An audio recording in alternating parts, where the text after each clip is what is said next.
September of 2023, Eastern Turkey, the provincial city of Erzurum. A Russian woman named Anastasia Yemelyanova, 32 years old, has been out of touch for the third day in a row. Her friend in Istanbul raises the alarm and turns to the Turkish police.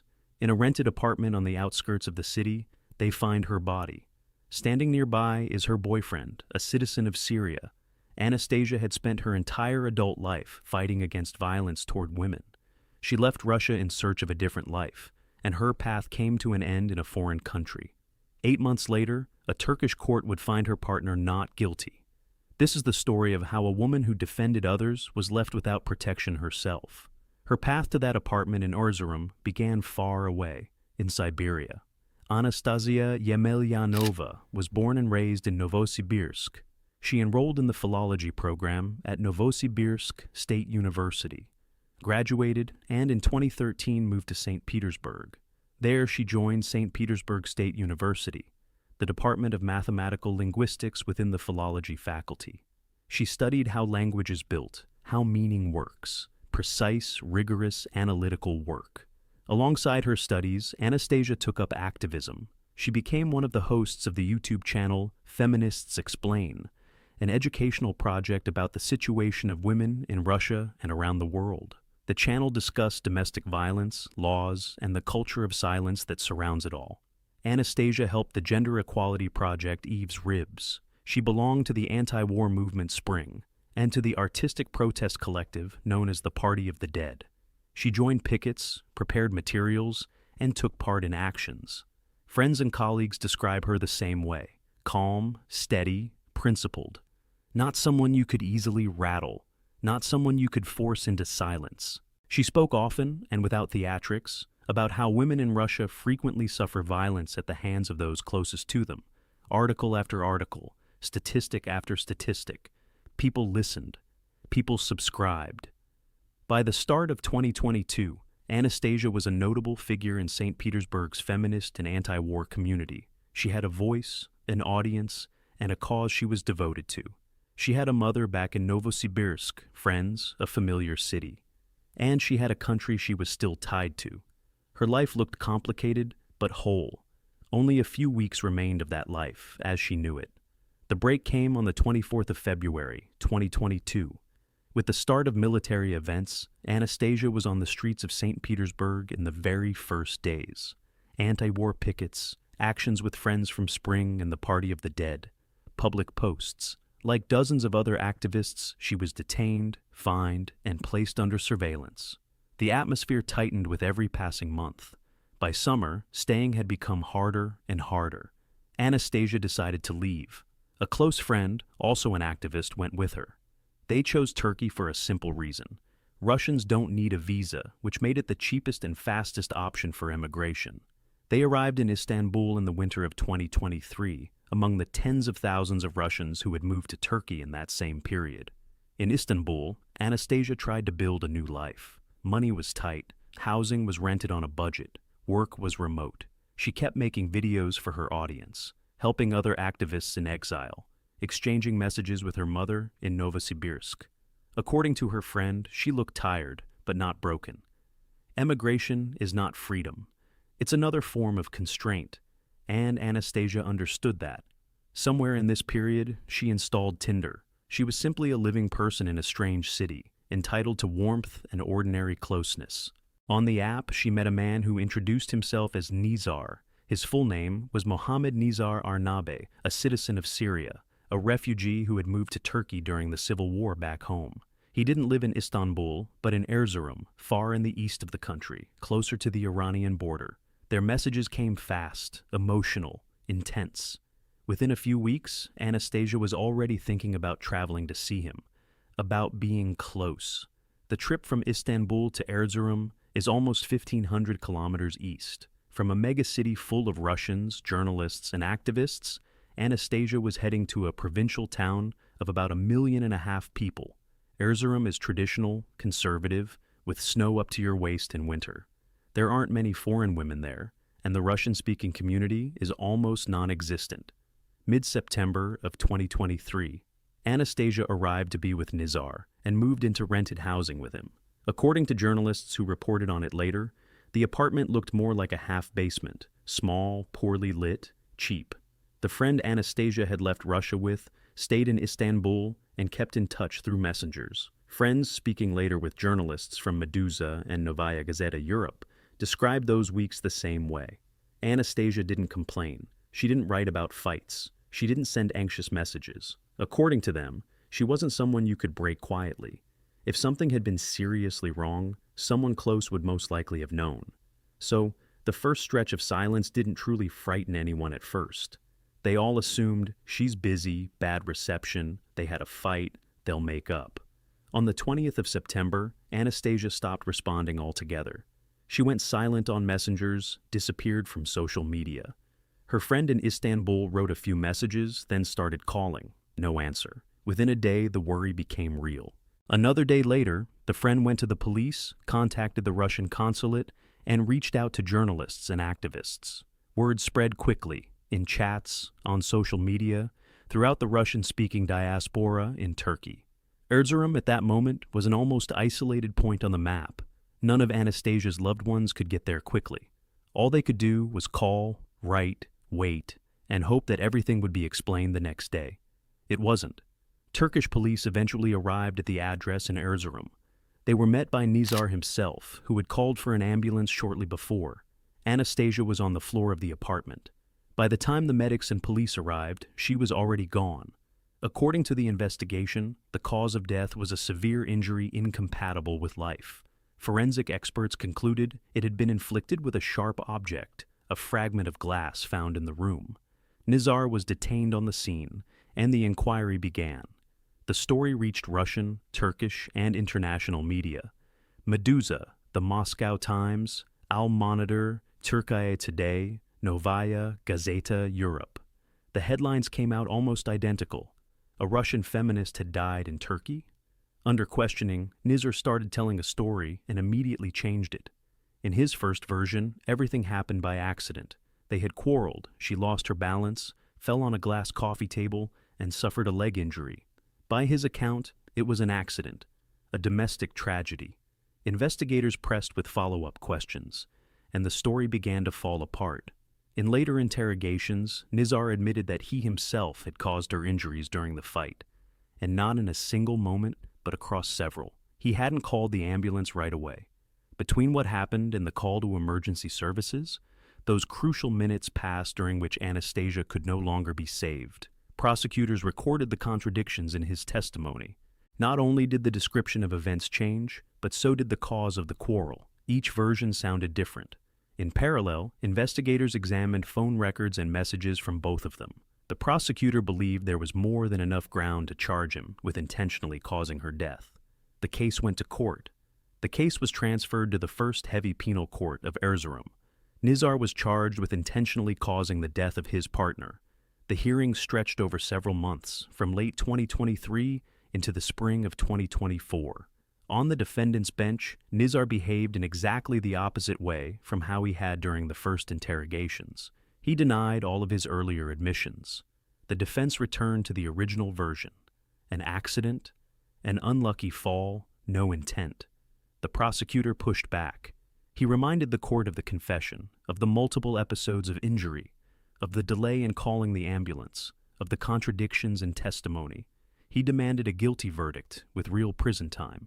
Nizar's attorneys argued that there were no direct witnesses, that all the evidence was circumstantial, and that the confession had been given under stress and shouldn't be taken into account. In May of 2024, the court delivered its decision. The First Heavy Penal Court of Erzurum acquitted Mohammed Nizar Arnabe of the charge of intentionally causing death. The wording was insufficient evidence, despite the confession, despite the forensic findings, despite the prosecutor's objections. Nizar walked out free directly from the courtroom. What happened next was reported by the Turkish newspaper Turkey Today. According to its account, after the acquittal, Nizar did not stay in the country. He left Turkey and returned to Syria. Legally, he was a free man. There are no functioning extradition mechanisms between the two countries, and bringing him back to Turkey for a new trial is practically impossible. Anastasia's family in Russia and her friends in Turkey filed an appeal. Russian and Turkish human rights advocates backed the call for a review. By the end of 2024, an appellate court overturned the acquittal and sent the case back for a new hearing. But there was no longer anyone to bring back to the bench. Anastasia's name, however, remained. Her death in Turkey was not an isolated case, but part of a tally that the platform We Will Stop Femicide has kept for years. In Turkey, that count is public and painful. Hundreds of women each year become victims of violence at the hands of husbands, partners, or relatives. Anastasia, who had spoken out against this kind of violence in Russia, ended up on that list abroad. After her death, Russian-speaking women in exile in Turkey began openly discussing their own safety. Feminist outlets published memorial pieces.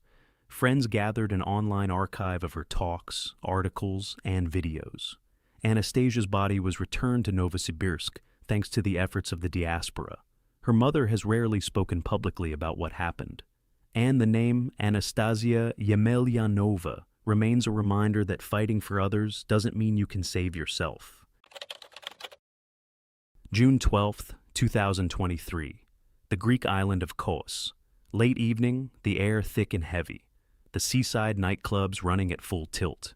27-year-old Polish woman, Anastasia Patricia Rubinska, steps out of a bar and calls her boyfriend back home in Poland. Her voice is tired, a little tipsy. She tells him she's in Marmary, that she's had too much to drink, and that some guy she knows is about to give her a ride to the hotel on a motorcycle. Those are the last words anyone will hear from her. Within an hour, her phone goes silent. 6 days later, she'll be found on a salt flat about a kilometer from a stranger's house. What happened during that single night between the bar and the salt flat is something a Greek court will spend the next year and a half trying to piece together. Anastasia was from Wroclaw, a large city in western Poland full of brick houses, Gothic spires, rivers, and dozens of bridges. An ordinary family, no dramatic backstory. A young woman with an open smile, neat, dependable. The people closest to her describe her as someone who studied, worked side jobs, and saved up. She didn't like to stand out, but she had the quiet stubbornness of someone who knows how to build a life one small step at a time. She had a partner she'd been with for several years. They lived together, made plans together, talked about a future that included an apartment of their own, a car, and at least a modest financial cushion. Wages in Poland for young people without high-end professions are low, especially in the service industry. Any real launch into adult independence requires either a loan, several years of strict belt-tightening, or seasonal work abroad. Anastasia needed money to truly stand on her own, and she started looking at options outside the country. That's how the idea of a season in Greece entered her life. Every summer, the Greek islands hire thousands of European workers, housekeepers, waitresses, bartenders, entertainment staff, dishwashers, kitchen helpers. The pay is better than in Poland, employer housing is included. The sea is right there, and the promise is that after 5 months, you come home with a real chunk of savings. For a young Polish woman who wanted to put aside meaningful money in a single season, it looked like a clear and reasonably safe route. Plenty of her acquaintances had been doing it for years and coming home in one piece. By their telling, the main risks of the season were burnout and sunburn. She picked Kos for a simple reason. That's where she got hired. A 5-star hotel was looking for staff for the summer peak, and she was accepted almost immediately. She flew in at the start of May, settled into the staff housing, and quickly fell into the rhythm of an island season. Working as a waitress and housekeeper meant long shifts, early mornings, legs that didn't feel like her own by evening, and constant motion around tourists. But the sea was right there, the air was warm, and she knew this was only for a few months. Anastasia messaged her partner often, sent photos from the beach, told him how things were going, counted the euros she was setting aside. She lived on the island a little over a month before she disappeared. In that time, she got to know other seasonal workers. Kos in summer is a dense mix of nationalities: Poles, Brits, Germans, Romanians, Bulgarians, and a sizable group of men from South Asia who work in cleaning, delivery, agriculture, construction sites, and small restaurants. A lot of them live in cheap rented rooms tucked away from the tourist zones, in villages like Marmari and the surrounding area. Anastasia wasn't anything unusual in that environment.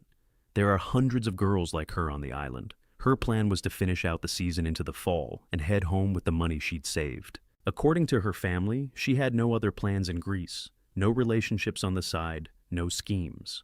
The evening of June 12th begins like any other. Anastasia heads to the tourist area of Marmari and goes to the Mango Beach Club, a place well known to both workers and vacationers. She drinks, socializes, and at some point loses control of what's happening around her. According to investigators, a 32-year-old man from Bangladesh named Salahuddin notices her at the bar. He lives on the island as a seasonal worker, picks up odd jobs, and his paperwork is murky. Outdoor security cameras would later capture the two of them leaving the venue together. Around 11:30 at night, Anastasia calls her partner and says the line about the motorcycle.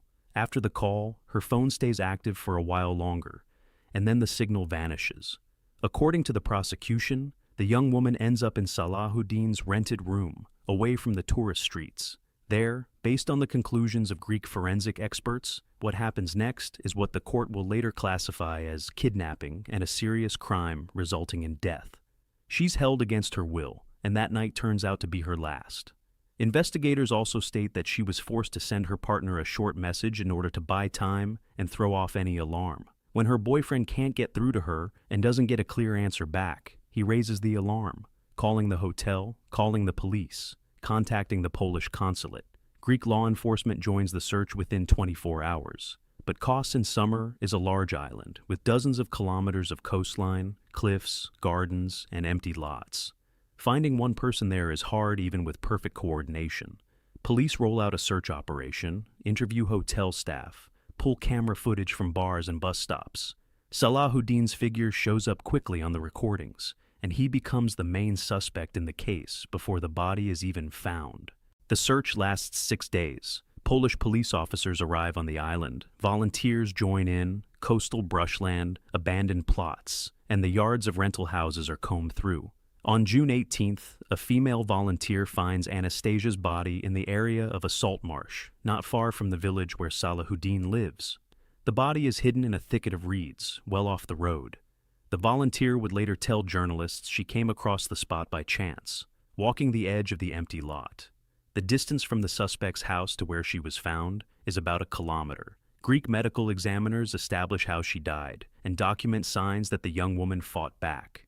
In Salahuddin's room and at the location where the body was found, investigators recover evidence that allows them to identify him as the key figure. By that point, he's already in police custody. Surveillance footage had identified him as the last person to leave the bar with her. In interrogations, he denies any involvement, offers his own versions of events, and contradicts himself. At the same time, investigators look into the people around him. One witness comes forward and says that not long before, she had narrowly escaped an attack by one of his acquaintances, another seasonal worker from the same circle. The picture around Salahuddin gets denser by the day, and the Greek prosecutor's office moves from custody to a full criminal case. The case immediately reaches beyond the usual crime headlines. In Poland, the tragedy is on every major news channel. In Greece, it splits the political conversation. A summer island, crowds of tourists, a young European worker dead. Anastasia's family arranges to have her body brought back to Poland, and she's buried in Wrocław. Hundreds of people come to say goodbye. Relatives, co-workers, locals who never knew her, journalists. The Kos prosecutor's office charges Salahuddin with kidnapping, assault, and causing death. Polish prosecutors are granted permission to take part in his interrogations, which is a rare arrangement in international cases like this. The trial drags on. Translations, forensic reports, face-to-face confrontations, DNA testing, mobile carrier data. The defense tries to throw doubt on every key point of the indictment. On December 6, 2024, a year and a half after the tragedy, the Greek court delivers its verdict. Salahuddin is found guilty of kidnapping and intentionally causing death. The sentence is life in prison. The defendant insists on his innocence right up to the end, but the court considers the evidence sufficient. In Poland, the verdict is received as the bare minimum of justice, a sentence that doesn't bring anyone back. Anastasia's partner and her parents comment on the decision briefly. What matters to them is that the man responsible has been identified and won't walk free. After the verdict, an emptiness remains that the case never really fills. A young woman leaves home for 5 months to earn some money and return to her ordinary life, and she never comes back. Rubinska's story becomes part of a larger conversation about the safety of seasonal women, workers on the southern islands, about shadow migration, about how a tourist paradise by day turns into a poorly lit edge of nowhere by night. Polish media keep coming back to her name for a long time. Greek media keep coming back to the question of how a man living alone, without clear documents and with a history of odd jobs, ended up next to a young foreign woman in a stranger's room. The answers to those questions still aren't enough. What's left are her photos from Wroclaw, the short messages with her partner, a hotel shift schedule, and one final phrase on the phone about a motorcycle that was supposed to take her home. December 12th, 2018, Rotterdam. Inside an ordinary student apartment on Schoutenstraat, police find a 21-year-old American woman. They are too late to save her. The person responsible turns out to be her own roommate, the very one she had grown used to, the one she shared a kitchen with, the one she truly believed she had almost pulled through. Her name is Sarah Papenheim. Roughly a year earlier, she had moved from Minnesota to the Netherlands to study psychology. Not the general kind, but the hardest part of it, the behavior of people in extreme states and those who tip over into aggression. The subject was not abstract for her. 3 years before, she had lost her older brother. He didn't survive a severe mental health crisis. A few weeks before that December day, her roommate confided in her that he had been having intrusive, aggressive thoughts directed at several specific people in his life. Sarah told her mother about it. Her mother begged her to stay away. Sarah answered with a line that gets repeated in every story written about her death afterward. "Mom, I'm his only friend. I can calm him down. I can talk him out of it." She believed that right up to their last conversation. Before Rotterdam, there was Minnesota. Sarah was born in 1997 in Andover, a suburb of Minneapolis where the streets dead end into open fields and the cold tightens your lips on winter mornings. Her parents split up early, and she was raised by her mother, Donnie Odegaard. From first grade on, the little girl was drawn not to other girls on the playground, but to the music room. The drums she picked herself. By 16, she was already playing in local blues outfits next to men twice her age. The Twin Cities scene, the Minneapolis blues and funk crowd, took her in fast. She hit hard. No allowances made for the fact that she was a girl. That earned her the nickname Thumper. One of Prince's former drummers took her under his wing, and for a girl from the suburbs, that was almost an initiation. In 2015, the house caved in. Her older brother Josh was gone. He didn't survive a deep depression. A family of 4 became a family of 3, overnight. Sarah was 17 at the time. She didn't shut down. Instead, she started asking the uncomfortable questions. Why people break? What happens to a human being in the worst moment of their life? Whether words can still reach someone in that moment. She went into psychology. She picked the toughest concentration there is, suicidology and severe disorders. Almost everyone tried to talk her out of it. You'll burn yourself to the ground. Sarah explained it calmly. If she could understand how that breakdown actually works, she might be able to help at least someone. Out of that decision grew the road across the ocean. In 2017, Sarah transferred to Erasmus University Rotterdam, a large European school with a strong psychology program and English language tracks. You could study without flawless Dutch, rent was cheaper than New York, and Amsterdam clubs were an hour from the train station. There was also a second reason, one she stated openly to her friends. At home, everything reminded her of her brother. Every corner, every old photo on the fridge. Rotterdam offered a chance to start with a clean slate, without betraying Josh's memory, instead channeling it into the work. She rented a room in a student apartment on Schoutenstraat. A few bedrooms, a shared kitchen, a shared hallway.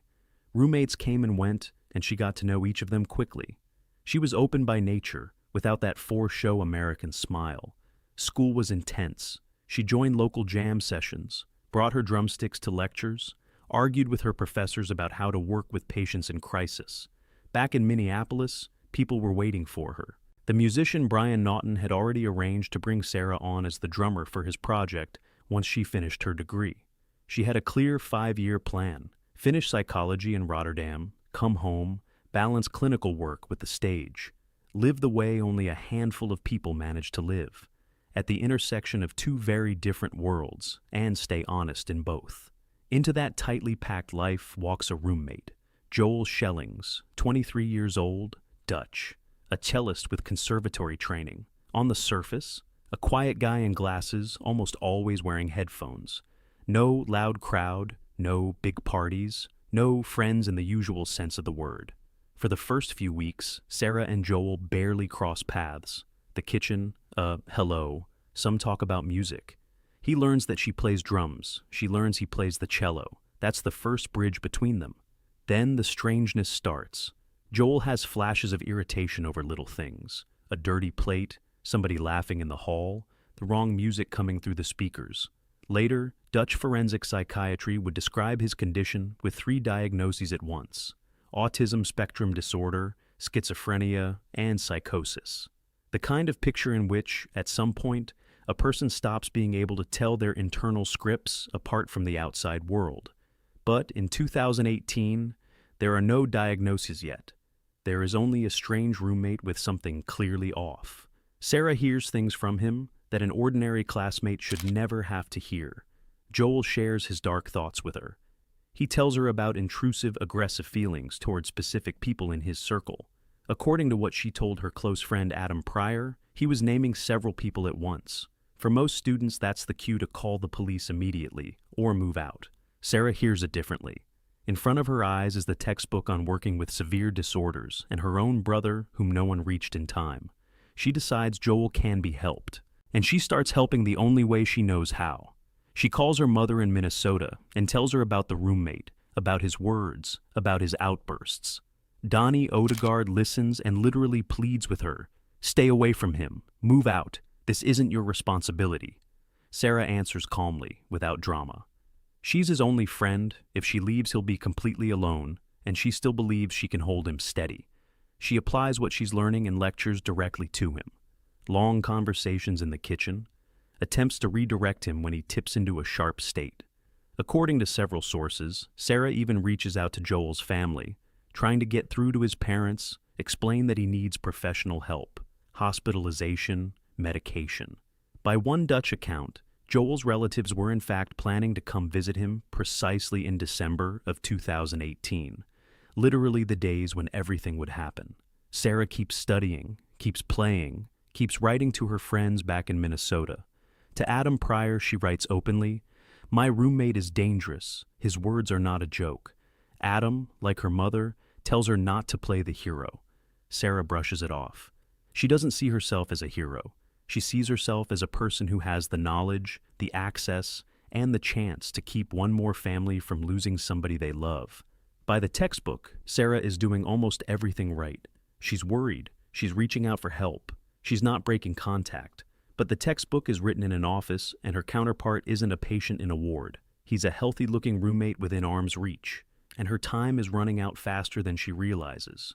The day it runs out is an ordinary Wednesday, December 12th, 2018, the end of the semester, less than 2 weeks before Christmas. On Schoutenstraat, a standard morning. Some of the roommates head off to class, others are still asleep after a night in the library. What exactly happens between Sarah and Joel in her room is reconstructed afterward from fragments. There is no precise dialogue. Joel would later tell investigators he doesn't remember the scene itself, a blackout. According to the prosecutor's account, at some point he tips into an acute state and attacks her. The picture the medics document on the scene leaves no doubt. There was no stopping him at that point. The neighbors hear screams through the door. They call the police. The cars arrive fast. Rotterdam is compact. Patrols are close by.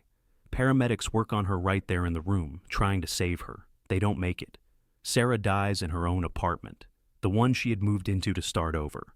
Joel runs out of the building. Police search the city for him for several hours.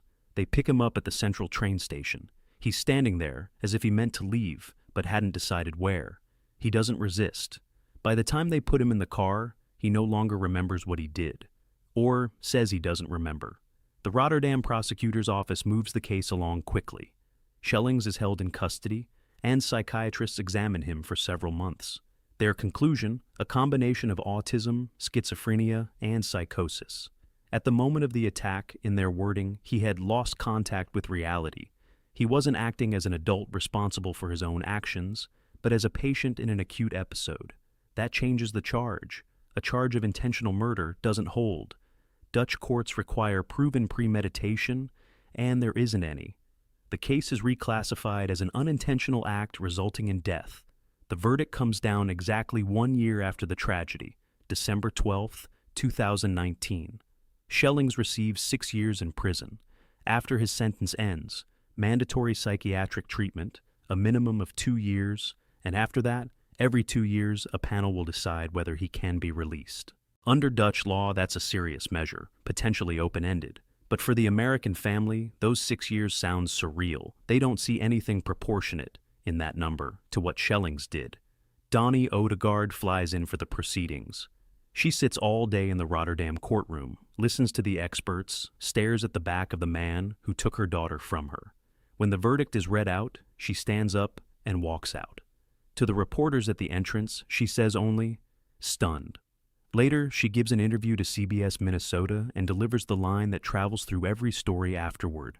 "I keep pinching myself, thinking this is a dream, but it's not a dream." After that, everything follows the heavy, familiar arc. Sarah's body is brought home to Minnesota. The funeral is held in Andover in a closed casket. Her drumsticks are placed inside with her. The Twin Cities music scene, the same one that once nicknamed her Thumper, puts together a benefit blues jam. The money goes to her family for expenses and to a memorial fund in her name. Erasmus University releases a statement and opens a conversation about student safety and about how to respond when a roommate openly talks about threats. In Dutch and American media, her story is placed alongside other cases of young women who left to study overseas and never came home. Podcasts revisit her case year after year, and what remains is something you cannot walk past. A girl from Minnesota whose older brother had been gone for 3 years.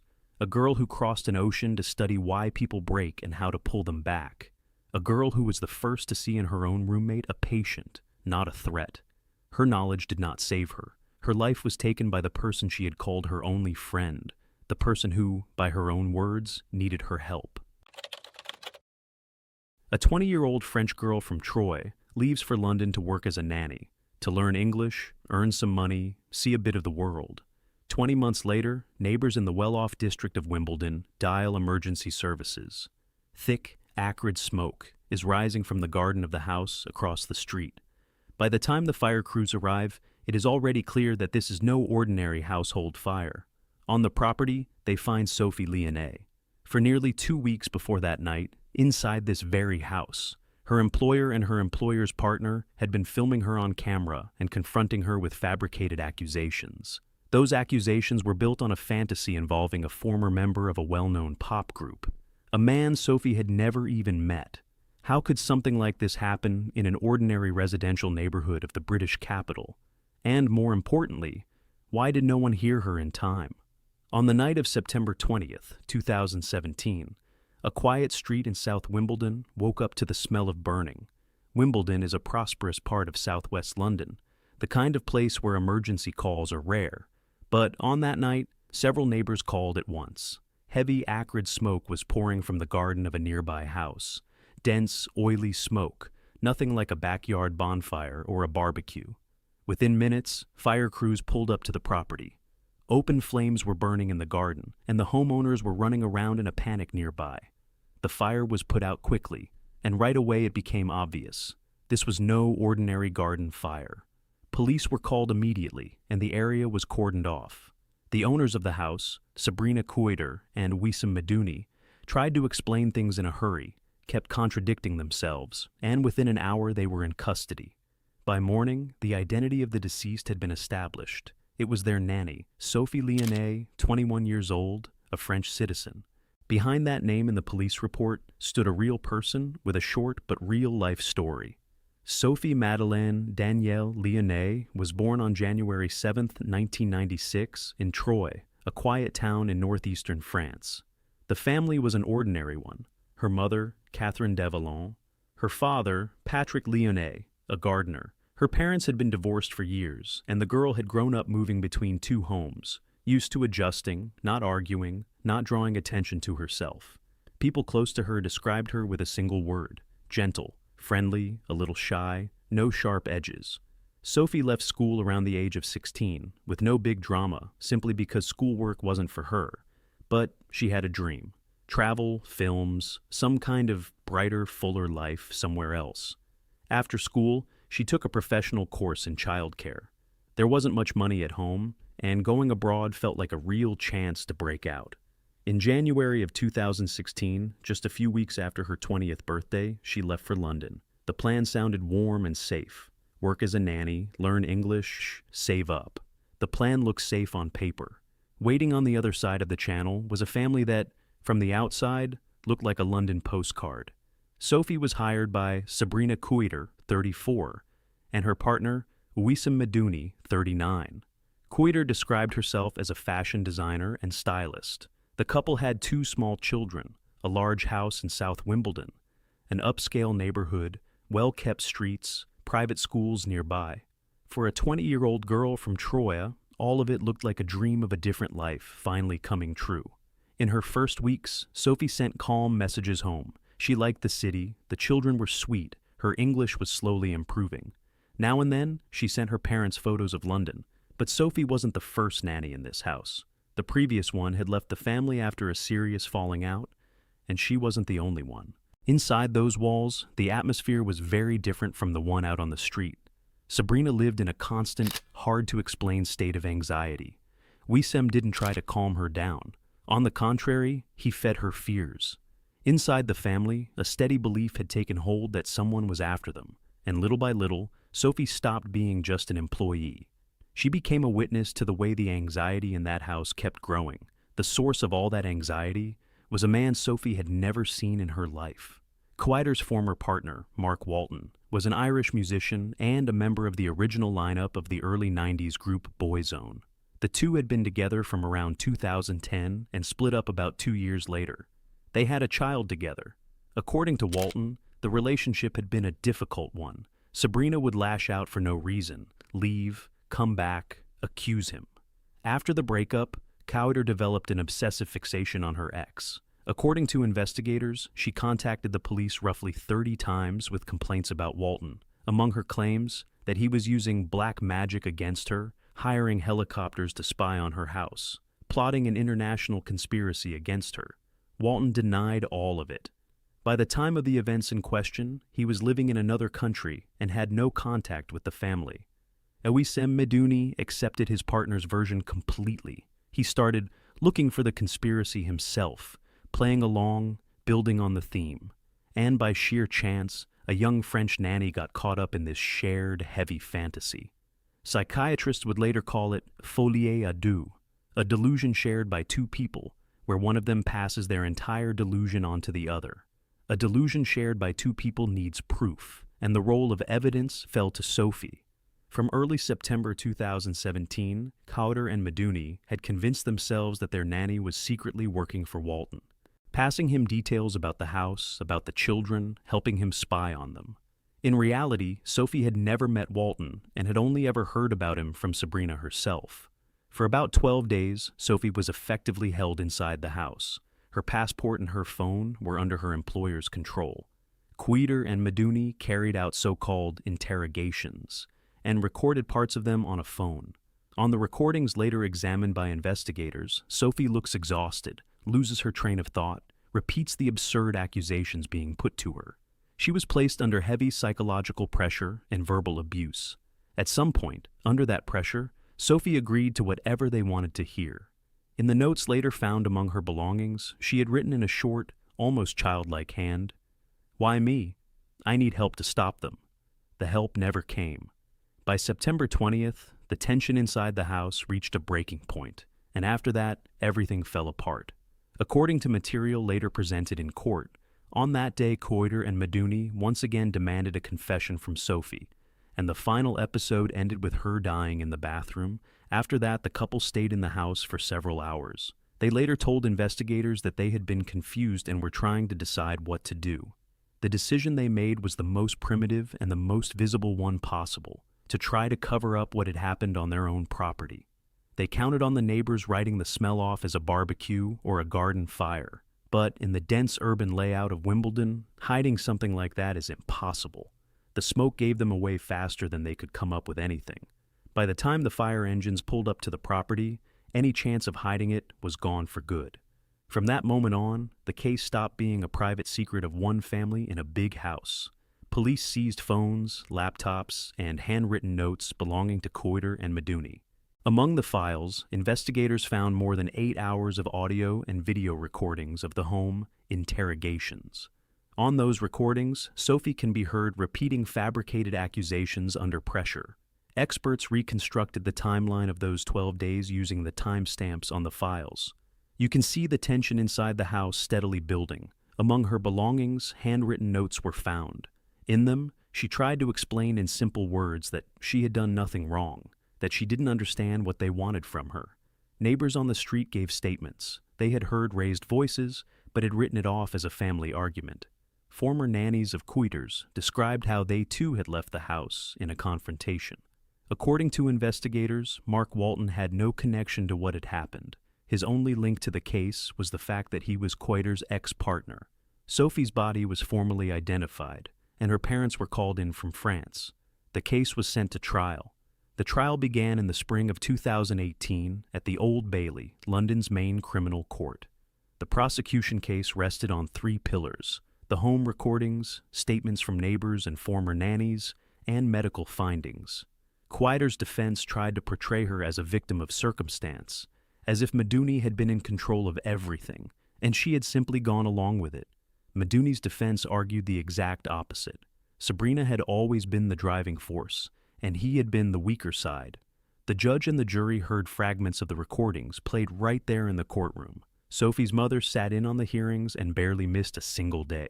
Forensic psychiatrists explained the phenomenon of folie à deux in detail, a shared delusional belief system in which 2 people feed each other's paranoia. The Walton conspiracy theory was found by the court to be entirely fabricated. On May 18, 2018, the jury found both defendants guilty of murder. On June 26th, they were sentenced to life imprisonment, with a minimum of 30 years before they could be considered for review. After the verdict, Sophie's mother told reporters that for her, no punishment would ever be enough. The sentence closed the criminal case, but it did not close the conversation about how something like this had been possible in an ordinary residential neighborhood. Sophie's body was returned to France, and she was buried in her hometown of Troyes. Her family set up a foundation in her memory, and her mother began speaking out publicly in defense of young women working abroad. The story became a topic across European media. Amazon Prime released a documentary about the case, and podcasts went through the timeline, hour by hour. Alongside all of that, the au pair profession itself came under serious review. Young women who arrive under that scheme have a weak legal status. They are not formally employees, not formally members of the family, and there is almost no oversight. Experts began asking an uncomfortable question. How, in a densely populated part of London, did no one step in on time? In hindsight, neighbors admitted that many of the warning signs looked obvious. Calls were made for the registration of host families, for mandatory checks, and for proper channels of help for au pairs in trouble. Sophie's story became an example of how someone else's delusion, inside someone else's family, can cost a complete outsider her life. Behind the private tragedy of one family lies a broader pattern that thousands of young women travel along. Sophie Lionnet went to London for the same reasons many of her peers do: for the language, for experience, for the chance at a different life, for her own income. She had no reason to distrust a family with a big house, children, and a lifestyle that looked like something out of a movie. All pairs often live in isolation: a foreign language, a foreign home, very few acquaintances, and a direct dependence on the employer for housing and money. If someone inside that house is unwell on the inside, the isolation turns into a trap that you cannot simply walk out of. Sophie's case shows how fragile the line really is between temporary work abroad and complete helplessness. After the trial, both British and French authorities admitted that there is almost no system in place to protect au pairs, and stories of young people leaving for a better life and never coming back have been repeating themselves for decades. Sophie's name remains a reminder. It isn't only the country and the salary that should be checked, it's the people you're going to. Tokyo, May 24th, 2012, 20 minutes past 3 in the morning. The duty manager at the Keio Plaza Hotel in the Shinjuku district takes the elevator up after a complaint about loud noise coming from one of the rooms. He knocks. The door is opened by a young American, 19-year-old Richard Hines. Behind him, on the floor of the hotel room, lies a young woman with red hair, motionless. This is Nicola Furlong, 21 years old, an Irish exchange student. A few hours earlier, she had been dancing at a Nicki Minaj concert and texting her mother. 35 minutes after the manager steps into that room, doctors at Tokyo Medical University Hospital will pronounce her dead. This is the story of a young woman who traveled to the other side of the world chasing a better life, and the night that life was cut short. Nicola grew up in Wroclaw, a small coastal village in County Wexford in southeast Ireland. A long, sandy beach, dunes, the wind off the Irish Sea. The Furlong family lived a quiet, close-knit life. Her father Andy, her mother Angela, and Nicola, the eldest daughter, calm and driven. Neighbors and friends all described her the same way, kind, modest, in love with travel, and always sure of what she wanted. From childhood, she was drawn to East Asia, and to Japan in particular. Not a trendy obsession with anime, but a quiet, stubborn dream. To go there one day, learn the language, and understand that distant culture from the inside. After secondary school, she enrolled at Dublin City University in Business with Japanese, one of the few programs in Ireland that prepared students to work with Japanese companies. The program included a key component, a year of study at a partner university in Japan. Nicola had been waiting for that year for a long time. By age 21, she had a clear roadmap. Finish the exchange, return to Dublin, complete her degree, and land a job at an international firm. In the fall of 2011, she boarded a plane to Tokyo for the first time. The host university was Takasaki City University of Economics, a large regional school in the city of Takasaki in Gunma Prefecture, about 100 kilometers northwest of the Japanese capital, just over an hour by bullet train. Nicola moved into a student dorm, started every morning with language classes, then economics, culture, and history.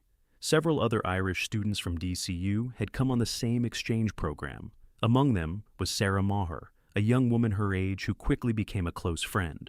They studied together, took trips around the country, photographed temples, and tried local food. Nicola threw herself into Japanese and felt right at home. In her texts and messages back to her parents, she said she was happy. This was the best year of her life. She had less than 2 months left until the program ended and she returned to Ireland. In May, the friends decided to spend a weekend in the capital. Posters all over Tokyo were advertising a Nicki Minaj concert, a global star, and Nicola loved her music. On May 23, 2012, the young women boarded a train to Tokyo. The tickets had been bought in advance, the hotel was booked. That evening, they headed to the Zepp Tokyo venue in the Odaiba district, a concert hall on the water with neon reflections shimmering across the bay and a packed crowd. The show ended late, and the rush of energy and the urge to keep the night going pulled them into the city. Outside the venue, they met 2 Americans, Richard Hines, a 19-year-old aspiring musician from Memphis, Tennessee. With him was James Blackston, 23 years old, a backup dancer from Nicki Minaj's tour. The men suggested moving the night to a bar in Roppongi, a famous nightlife district in Tokyo. Nicola and Sarah agreed. At the bar, the Americans ordered drinks for everyone. According to investigators, an outside substance had been added to the women's drinks. Sarah lost consciousness very quickly. Nicola suddenly felt extremely ill and became disoriented. Around 1 in the morning, the men called a taxi. The 2 women, by now helpless, were placed in the back seat. The destination was the Keio Plaza Hotel in Shinjuku, one of the largest and most well-known hotels in Tokyo. Surveillance cameras would capture every step of that ride. The taxi pulled up at the hotel entrance. The footage shows the men struggling to get the women out of the car, walking them to the elevators, and using the hotel's wheelchairs to take Nicola and Sarah up to the right floor. From the outside, it looked like 2 heavily intoxicated guests had arrived with their dates. Nobody at the front desk stopped them. Blackston took Sarah to his room. Hines took Nicola to his. Around 3:20 in the morning, neighbors heard loud noises and called down to the front desk. The duty manager went up, knocked on the door, got no clear response, and walked in himself. Nicola was lying motionless on the floor, with no signs of life. The manager immediately called for an ambulance and hotel security.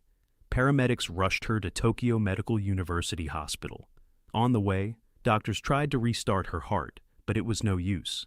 At 3:55 in the morning on May 24, 2012, doctors pronounced her dead. The cause was an act of violence that had stopped her breathing. Sarah Marr was found in the next room, in serious condition. She survived but remembered almost nothing from that evening and night. Her last clear memory cuts off at the bar in Roppongi. At first, Hines was held on a lesser charge, indecent behavior. Blackston was arrested on the same kind of charge involving Sarah. Police were waiting on the autopsy and toxicology results and kept the suspects under quiet surveillance. The autopsy confirmed unmistakable signs of a violent death and the presence of foreign substances in the victim's bloodstream. On June 15, 2012, Hines was rearrested, this time on a murder charge. The defense built its case around the idea that her death had been caused by the substances and that Hines himself had no direct role. The prosecution stacked up evidence from surveillance footage, statements from the taxi driver and hotel staff, toxicology, and forensic medical findings. The Furlong family flew to Tokyo. Andy and Angela attended almost every hearing. At the same time, a separate trial was underway, the case against Blackston for the indecent acts involving Sarah. On March 19, 2013, the Tokyo court found Richard Hines guilty of the murder of Nicola Furlong. The sentence was 5 to 10 years in prison with hard labor. For the Furlong family, it was a shock. In Ireland, the minimum sentence for a crime like this would have been life. When delivering the verdict, the judge noted that the defendant had given irrational testimony that demeaned the memory of the victim. Andy Furlong told reporters that no sentence would bring his daughter back. The family appealed for a tougher punishment, but the court turned them down. The Japanese system uses a flexible range, and the actual time served depends on the prisoner's behavior. Hines served the maximum 10 years. Blackston received a shorter sentence and was deported. In 2018, Nicola's father opened a memorial garden in Wroclaw called Kwan Angel, which means Haven of the Angel in Irish. The garden was created as a place of remembrance not only for Nicola, but for all parents who have lost a child. On November 19, 2022, Richard Hines was released from a Japanese prison. That same day, he was put on a commercial flight and deported to the United States. He returned to Memphis. Andy Furlong learned of the convicted man's release from the news. In an interview, he spoke briefly and heavily. "I hope my daughter's shadow follows him." He had tried to sue the Keio Plaza Hotel, demanding accountability for letting 2 women in such an obviously helpless state be brought up to a guest floor without anyone stepping in. Japanese law did not allow that lawsuit to move forward. 10 years was the standard maximum under that statute in Japan at the time. Nicola's case became one of the most discussed trials about the safety of foreign students in Japan and about how sentences are handed down in cases like this. On the shore in Wroclaw, the memorial garden is still growing. At Dublin City University, there is a scholarship in her name. Nicola left home for a better life, to learn the language, to see the world, and to come back to her own. She had less than 2 months left before going home. A name almost everyone has forgotten. Not Foxy Knoxy, not Amanda Knox, not Solicito. Meredith Kercher, 21 years old, a British exchange student who had dreamed of Perugia since childhood. She lived in Italy for exactly 8 weeks. They found her in her own room on Via della Pergola on the morning of November 2nd, 2007. The guilty man was identified, a different person, not the one whose face every tabloid in the world would print for the next 8 years. The media storm almost erased Meredith from her own case, and her family is still trying to give their daughter her name back.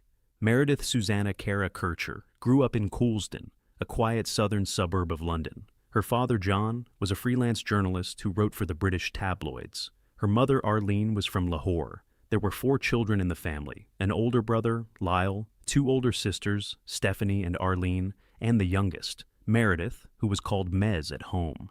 She was drawn to languages from an early age. At Old Palace School in Croydon, she picked up French and Italian with ease. Her teachers all described her the same way: focused, calm, disciplined. The kind of girl you could rely on. When Meredith was a teenager, her mother Arlene's multiple sclerosis got worse. The illness was slowly taking away her ability to move. Meredith often stayed home, helped with her younger sister, cooked dinner, took her mother to the doctor. Her friends were hanging out in shopping malls. She was reading Italian novels. After school, she enrolled at the University of Leeds in the European Studies program, with a focus on Italian. To pay for her studies, she worked part-time at a London bar called the Hare and Hounds, behind the counter on weekends, saving up money.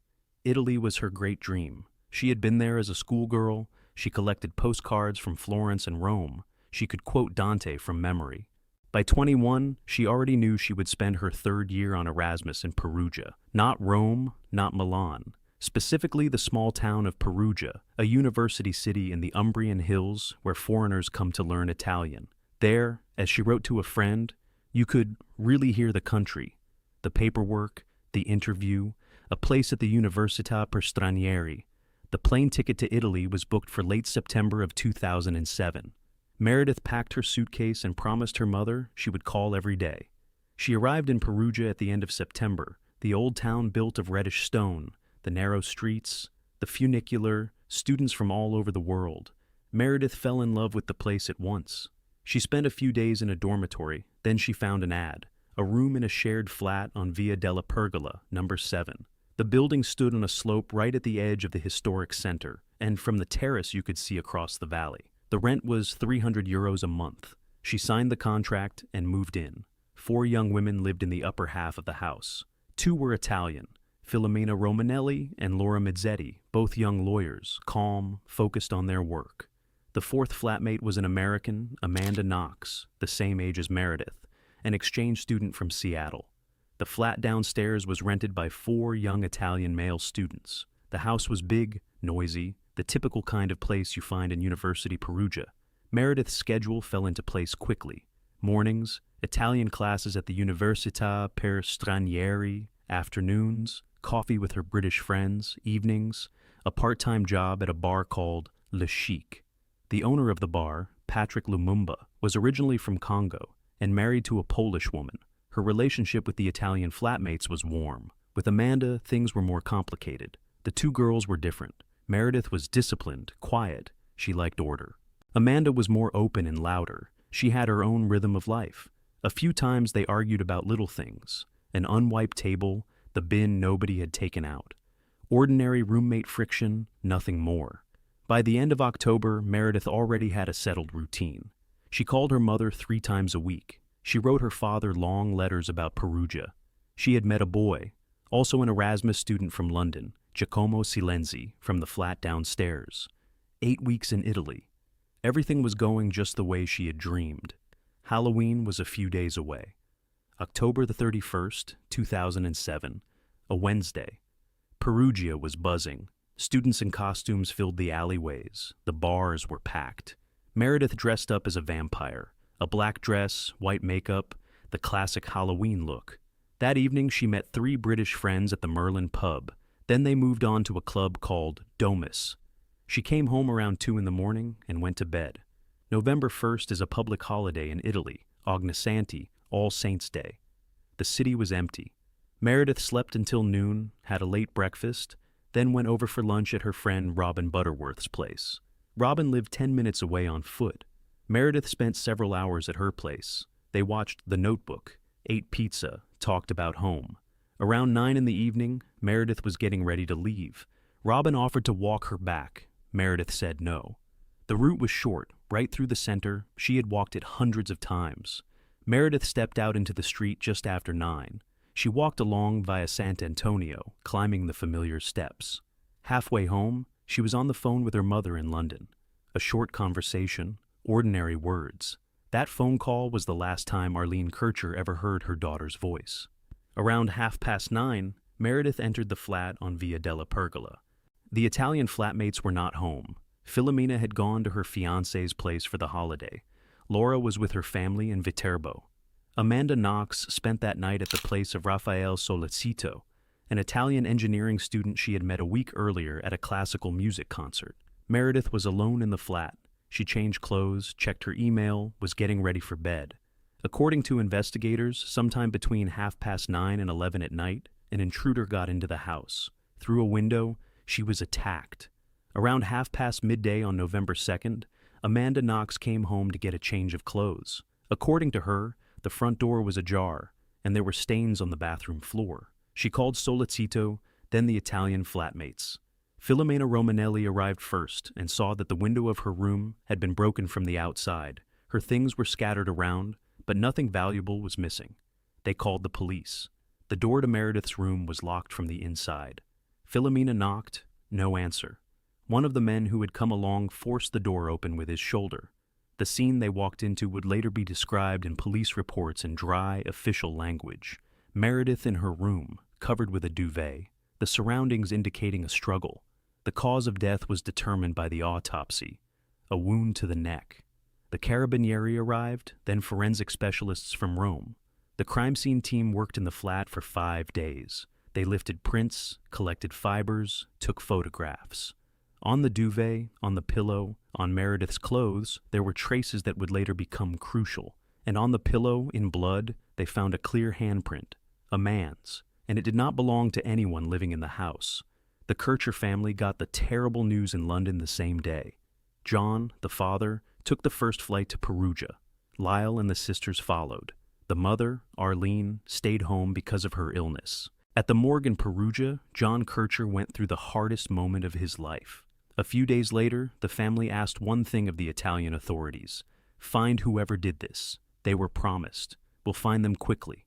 The police already believed they had suspects. Names came up fast. The investigation, led by the prosecutor Giuliano Mignini, focused on Amanda Knox. Her behavior in the first hours struck them as strange. She had been kissing Solicito by the police cordon, doing the splits in the corridor of the police station.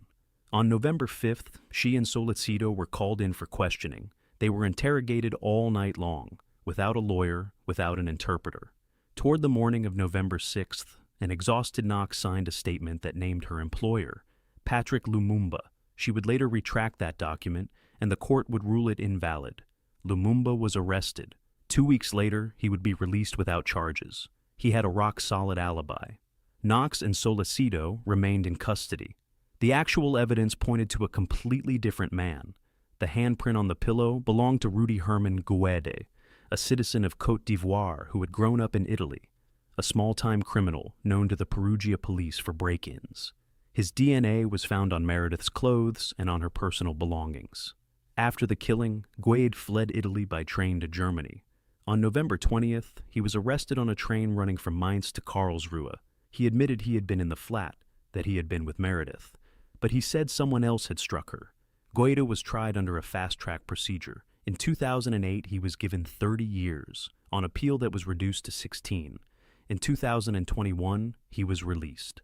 The trial of Knox and Solicito, on the other hand, dragged on for years and made a lot of noise. 2009, guilty verdict. 2011, acquittal. 2013. The acquittal overturned by the Court of Cassation. 2014. A new conviction. 7 years on a judicial merry-go-round. 4 years of actual prison time for two people whose DNA was never convincingly found inside Meredith's room. On March 28, 2015, the Italian Court of Cassation issued its final ruling. Amanda Knox and Rafael Solicito were acquitted under the formula per non aver commesso il fatto, meaning they had not committed the act, the fullest form of acquittal under Italian law. In its reasoning, the court called the investigation a stunning failure. The pressure put on Knox, the mistakes by the forensics team, contaminated evidence, a theory of a joint attack by 3 people built on nothing. By the court's decision, only one man was guilty, Rudy Guede. He had acted alone, but by that point, Meredith Kercher's name had long been pushed out of the headlines. For 8 years, Italian and British tabloids did not write about her. They wrote about Foxy Knoxy, a nickname Amanda had used on a school social network, which journalists turned into the image of a femme fatale American. They printed reconstructions of a threesome that never happened. They argued over whether Amanda was beautiful. The 2025 Hulu series is called The Twisted Tale of Amanda Knox, not Meredith Kercher, somebody else's name on the cover of a story that ended with her death. The Kercher family never made peace with that. The father, John, a former journalist, in 2012 published a book called Meredith, an attempt to give his daughter her own voice back. He wrote it at night, rereading her old letters from Perugia.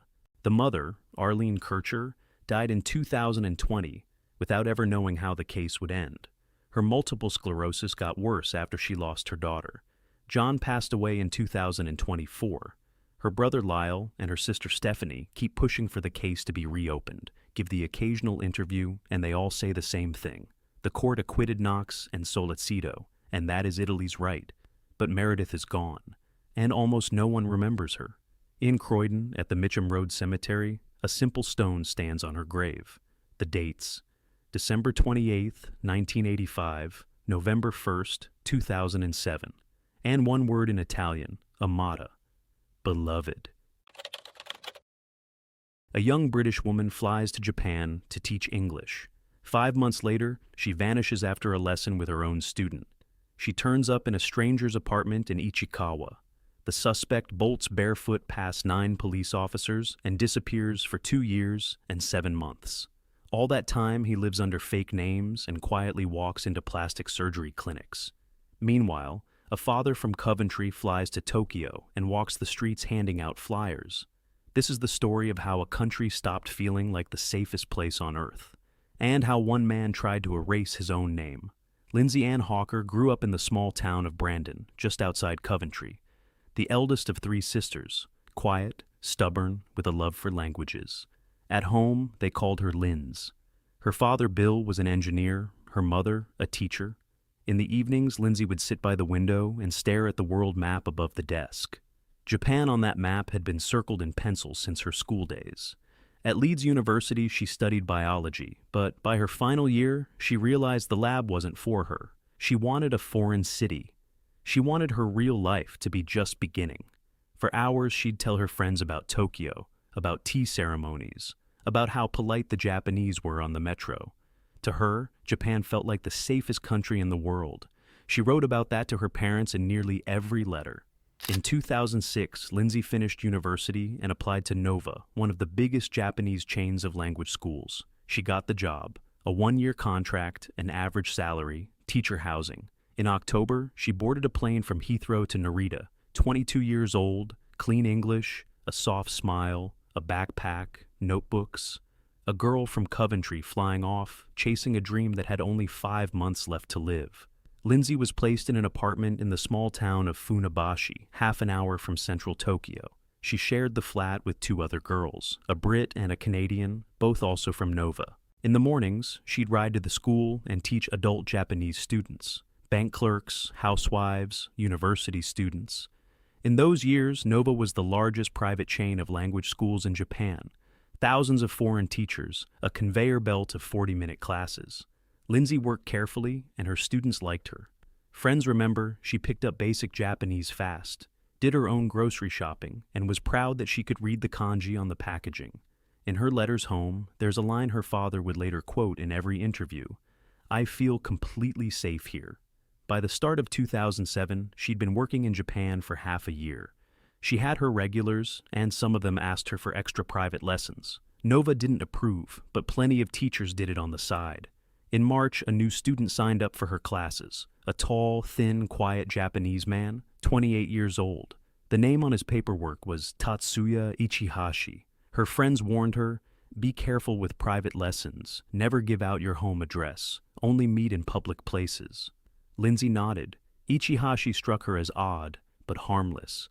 The son of doctors, from a comfortable family, a graduate of Chiba University with a degree in landscape gardening. He lived alone in a flat his parents had bought him in the town of Ichikawa, just across the bridge from Tokyo. The 25th of March, 2007, a Sunday. Lindsay met Ichihashi at a coffee shop near Gyotoku Station. They sat at the table for about an hour. Camera footage later showed the 2 of them leaving together. According to one version, Ichihashi offered to pay for the next lesson on the spot, but said he'd left the cash at home. Lindsay got into a taxi with him. That decision was later picked apart by every Japanese newspaper. A girl who always followed safety rules, riding home with a student she barely knew. Maybe she thought it would only take 10 minutes. Maybe she didn't want to seem rude. In Japan, you're taught that every day. The taxi pulled up outside a building in the Hongyo neighborhood of Ichikawa. The two of them went up to the 4th floor. Lindsay didn't come home that evening. Her flatmates first assumed she was out late with friends. But the night went by, then the morning, and there was no call, no message. That wasn't like Lindsay at all. She always let people know. Around midday on the 26th of March, one of her flatmates rang the school. Nova confirmed it. Lindsay had never shown up for her shift. The girls went straight to the police. At the Gayatoku station, they were met with restraint. Missing foreigners are rare in Japan.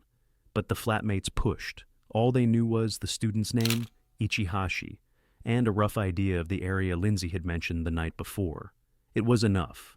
9 officers went to Ichikawa. They climbed up to the 4th floor and rang the bell. A skinny young Japanese man opened the door. The officers said the missing girl's name. The man's face barely moved. He answered calmly, "Yes." She'd been there. She'd left early in the morning. The officers asked permission to come in. And that's when something snapped. Ichihashi bolted, ducked past the stunned officers, raced down the stairs, and vanished into the street. He was wearing nothing but tracksuit bottoms, a t-shirt, and rubber flip-flops. One of the most notorious escapes in modern Japan began barefoot. The officers stepped into the apartment. Inside was an ordinary Japanese studio. Tatami mats, a low table, a TV, neat stacks of books. On the wall, a workout schedule. It all looked almost domestic, and that was the most frightening thing. The balcony door was hidden behind a heavy curtain. When the officers pulled it aside, they found Lindsay Hawker's body on the balcony. According to the medical examiners, she had died roughly 24 hours earlier. The exact circumstances of her death would later be established by the court. For now, it's enough to say that Ichihashi had tried to conceal what had happened. Japan went into shock instantly. A British teacher, a Nova employee, found in the flat of her own student. The prime suspect on the run, barefoot. The papers ran with Lindsay's photo on the front page. In Britain, journalists rang the door of her parents' house before the police did. Bill Hawker picked up the phone. A few hours later, he was already packing a suitcase. Bill flew into Narita with his younger daughter Lisa. At the airport, they were met by the consul and Japanese police officers. Reporters were already standing at the exit. Bill made his first statement right there, by the baggage carousel, a short plea to the people of Japan to help find the man responsible for his daughter's death. In Tokyo, he was driven first to police headquarters, then to the hospital for the identification. Those were the heaviest hours of his life. He'd say it in a single sentence and never go back to the details. That same day, Bill drove out to Ichikawa. He stood in front of the entrance to that building. He stared up at the 4th floor balcony. From that moment on, he was the one keeping the case in the spotlight. The Japanese media were used to restrained relatives. The local culture doesn't favor loud emotion. Bill behaved differently. He gave interviews, printed flyers with the suspect's face, drove from one police station to another. An English father walking the streets of Tokyo with a stack of papers in his hand, that image stuck. By that point, Ichihashi had already vanished. Officers were checking camera footage, questioning taxi drivers, combing through parks and hostels around Ichikawa. Nothing. The fugitive had simply dissolved into a city of 30 million people. That's when the strangest years of this story began. Ichihashi never left Japan. He had no passport, no contacts abroad, no money. For the first weeks he slept in Tokyo parks, then headed south. He stayed in cheap flop houses under fake names. He worked construction jobs for cash. They didn't ask for papers there. He changed cities every few months, Fukuoka, Nagoya, Okinawa, Osaka, again. He went hungry, he lost weight. And he started changing his appearance. He'd save up a few 100,000 yen and walk into private plastic surgery clinics. They reshaped his nose, his chin, removed the moles on his cheeks. Wanted posters with his old photograph were hanging in every train station in Japan. But the man on the street no longer looked like the picture. The reward for information climbed from 1 million yen to 10. While on the run, he kept a diary. Those notes would later go into a book he wrote himself. Until the day I am arrested. A flat, emotionless text, no remorse, just everyday details. What he ate, where he slept, how life on the run shifted around him. The book became a bestseller in Japan and a shock for the Hawker family. The breakthrough came from a small thing. In the autumn of 2009, at a plastic surgery clinic in Nagoya, a staff member took a long look at a new patient and recognized the old face from the posters behind the reshaped nose. She called the police. From there, it was operational work, checking cameras, tracking movements. The trail led to Osaka, to the port where the ferries to Okinawa leave from. On the 10th of November, 2009, 2 years and 7 months after his escape, the police arrested Ichihashi at the gangway of a ferry. He was wearing jeans and a hooded jacket, with a little cash and a notebook in his bag. He didn't resist. At the very first interrogation, he gave his real name. Japanese channels broke into their broadcasts with breaking news bulletins. In Britain, Bill Hawker found out about the arrest by phone, in the middle of the night.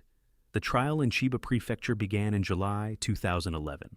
Ichihashi admitted what had happened, but insisted he hadn't wanted his victim to die. The prosecution asked for a life sentence. On the 21st of July, 2011, Judge Masaya Hori delivered the verdict: life imprisonment. The appeal was rejected. Ichihashi is still serving his sentence to this day. In the courtroom, Bill and his wife Julia listened to the verdict in silence. Lindsay couldn't be brought back, but the man they had searched for halfway around the world was now sitting behind glass, and he could no longer change his face. For the Hawker family, this wasn't a victory. It was the end of a very long wait. She flew from Bavaria to Australia. 6 days after she vanished, they found her under a neat pile of palm fronds, about 100 meters from the camper van where her boyfriend was sleeping. Simone Strobel, 25 years old, a kindergarten teacher from Nuremberg. February of 2005, the small Australian town of Lismore. What followed was 17 years of silence, an arrest in 2022, the charges dropped in 2023, and a coroner's finding in 2025, in which the judge put into words what had stayed outside the criminal trial. To this day, no one has been found legally guilty in this story, and the Strobel family has been living for 20 years now between a Bavarian house and an Australian field. Simone Monika Strobel grew up in the Bavarian town of Rieden near Nuremberg. Her father, Gustl, mother Gabi, older brother Alexander, and younger sister Christina. A quiet girl, neat in everything she did. After school, she trained as a kindergarten teacher and took a job in Bavaria. By the age of 25, she had work she loved, and one dream: to see Australia. The dream did not appear out of nowhere. For years, Simone had been reading about the other side of the world: red deserts, the coastline, people who travel light. And there was someone she was planning that trip with: Tobias Suckfull. By 2004, they had been together for 6.5 years. In a small town, that kind of relationship is treated as practically family. Trips around Europe, holidays at her parents', shared plans for a home and work. Their friends were sure they would come back from Australia and get married. In the summer of 2004, they applied for a youth working visa. They flew out in August. The plan was simple: buy an old camper van, move slowly up the East Coast, pick up odd jobs on farms and in cafes, see as much as they could. Simone kept a diary. She wrote about beaches, sunsets, and people from other countries. The tone of the entries is calm, full of wonder, with no hint of trouble in the relationship. She would keep writing like that for almost half a year, until the day her entries suddenly stopped. That was the diary. Off the page, as witnesses would later testify, things were more complicated. People who knew them described Tobias as the jealous type. Simone, on the other hand, was outgoing, easy to strike up a conversation with other travelers in the hostels, and that became a source of tension. Several times people heard them argue about her being, as he put it, too friendly. In January of 2005, 2 more people joined them: Tobias's younger sister, Katrin Zuckfill, and his childhood friend, Jens Martin.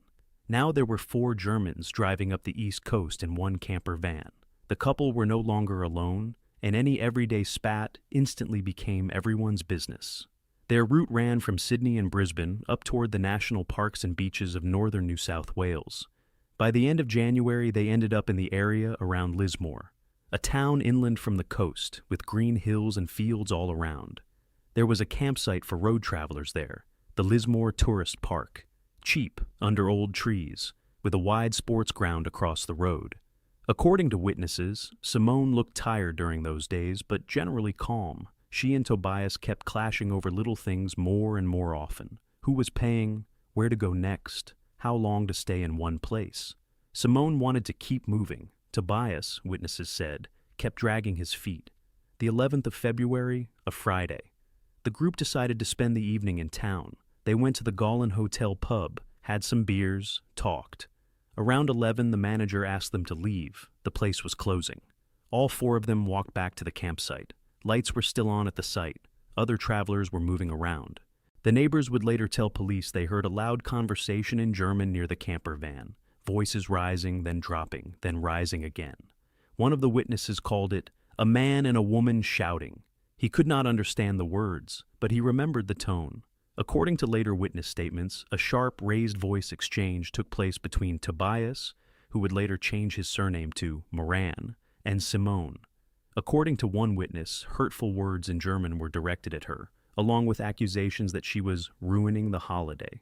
The exact content of the argument remains the investigators' version of events, but the fact that there was an argument is confirmed by several independent witnesses. At around 20 past 11, according to the official timeline, Simone walked away from the camper van. Neighbors saw her heading on foot toward the road, alone and upset.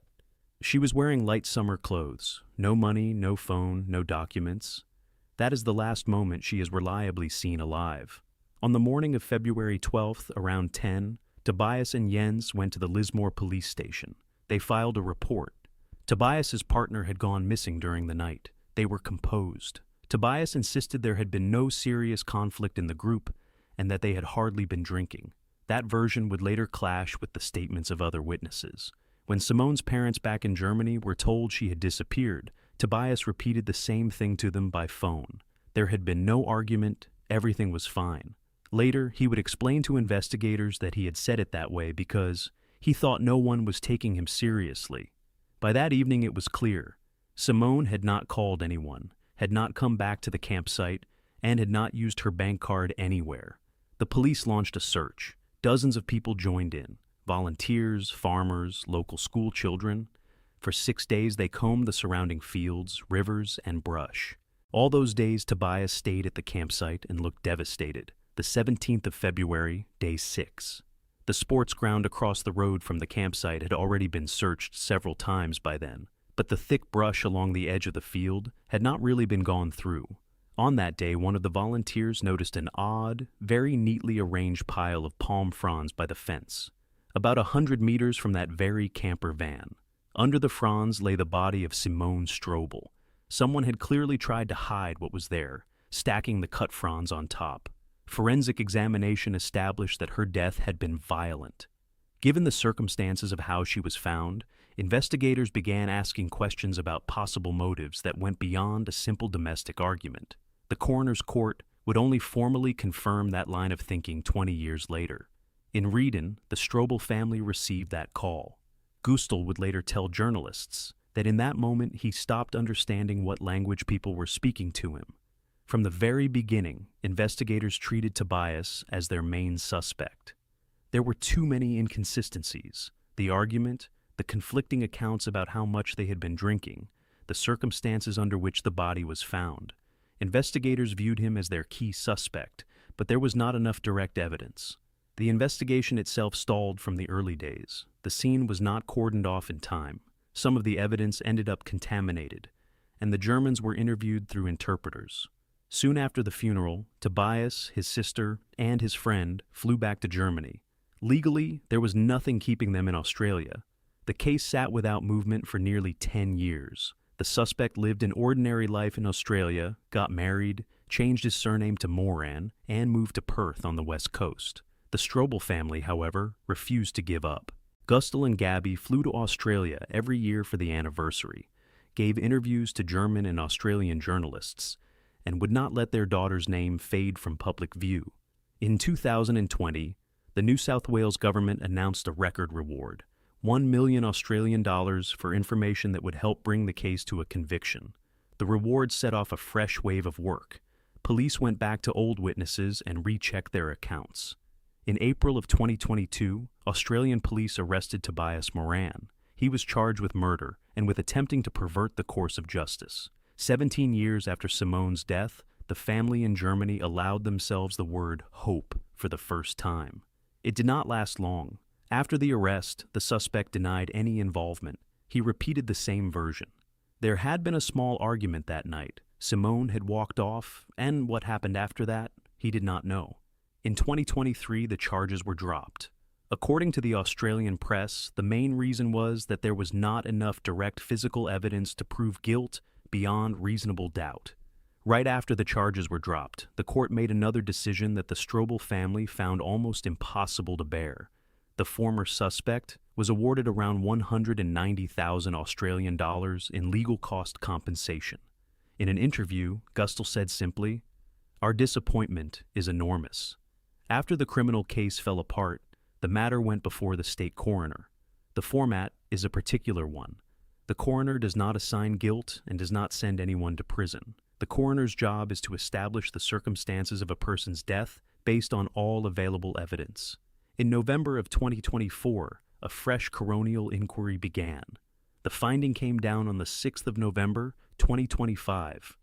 State Coroner Teresa O'Sullivan officially determined that Simone Strobel had died at the hands of a person or persons unknown, and that, in her assessment, the actions of the offender pointed to a motive that went beyond a domestic quarrel. The coroner does not name a specific guilty party. That is outside her powers. But she added something important. In her assessment, the evidence does not allow the involvement of Simone's former partner to be considered highly unlikely.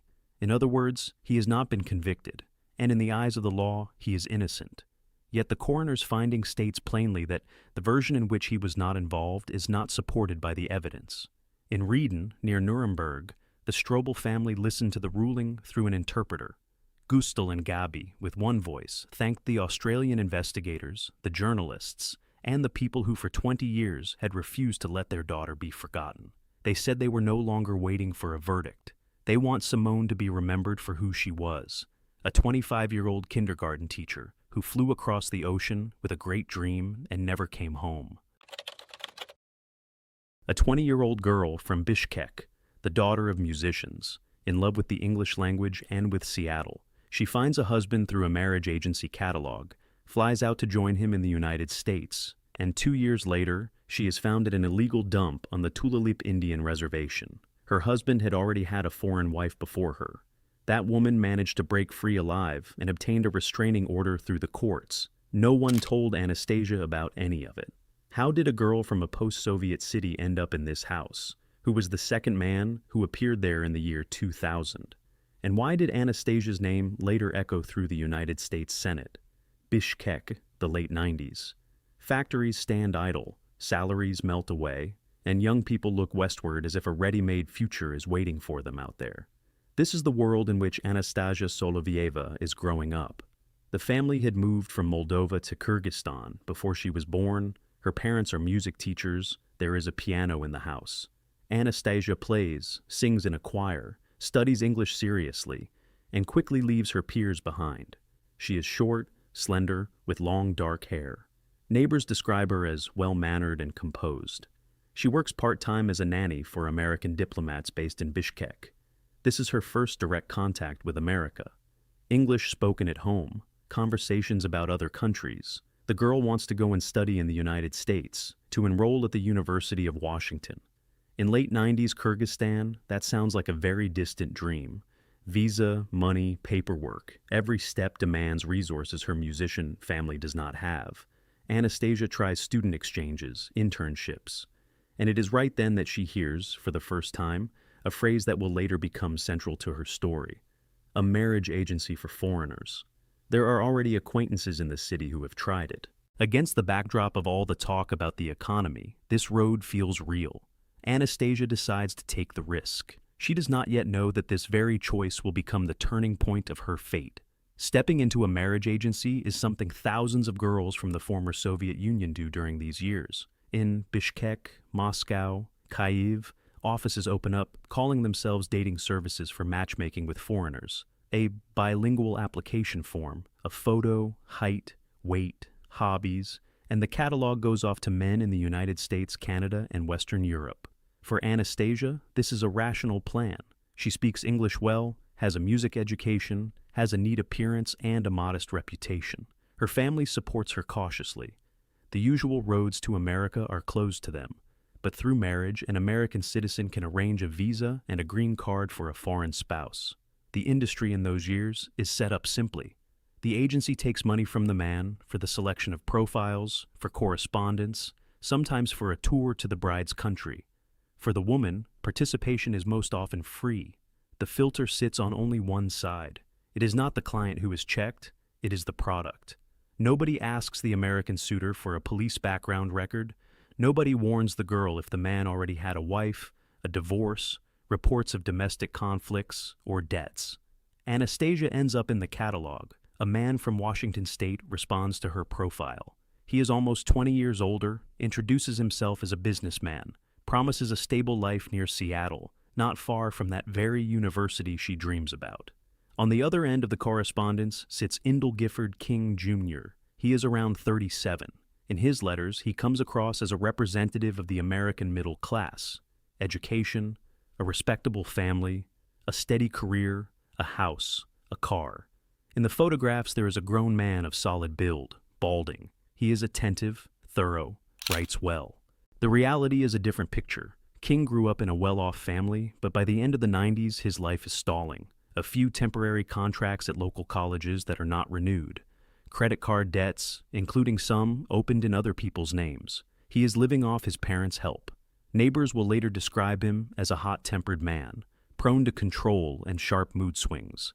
He pressures those close to him and has little patience for being challenged. But around other people, especially with guests and foreigners, he keeps it polite. This split nature works in his favor at first meeting. Anastasia's story does not begin on a blank page.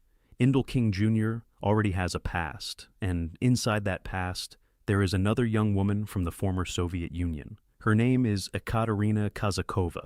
She arrives in the United States from Russia in September of 1993 on a student program to study biology at Wright State University in Ohio. Before her trip, she is corresponding with King. By her account, a few weeks after her arrival, he proposes to her and assures her that marriage is the only way for her to remain in the country. Ekaterina agrees. The first years look fine on the outside. But by 1995, the relationship is cracking. King has money problems. He takes out new credit cards, including in his wife's name. Against this financial stress, conflicts begin. First verbal arguments, and then, by Ekaterina's account, her husband's behavior turns openly aggressive. She describes an atmosphere of fear and a constant sense of threat. In the summer of 1996, Ekaterina decides to leave. She packs her things while her husband is at work, picks up the car from a bookstore parking lot, and drives away to Columbus. Through the courts, she obtains a restraining order. In her statement, she writes that her husband behaved aggressively and threatened to harm her if she went to the police or tried to leave. The divorce is finalized in 1997. Ekaterina survives and breaks free of this marriage. This episode is an official document. The record of the order, the statements about domestic threats, the divorce, all of it sits in American databases, but no one is required to forward this information to Bishkek.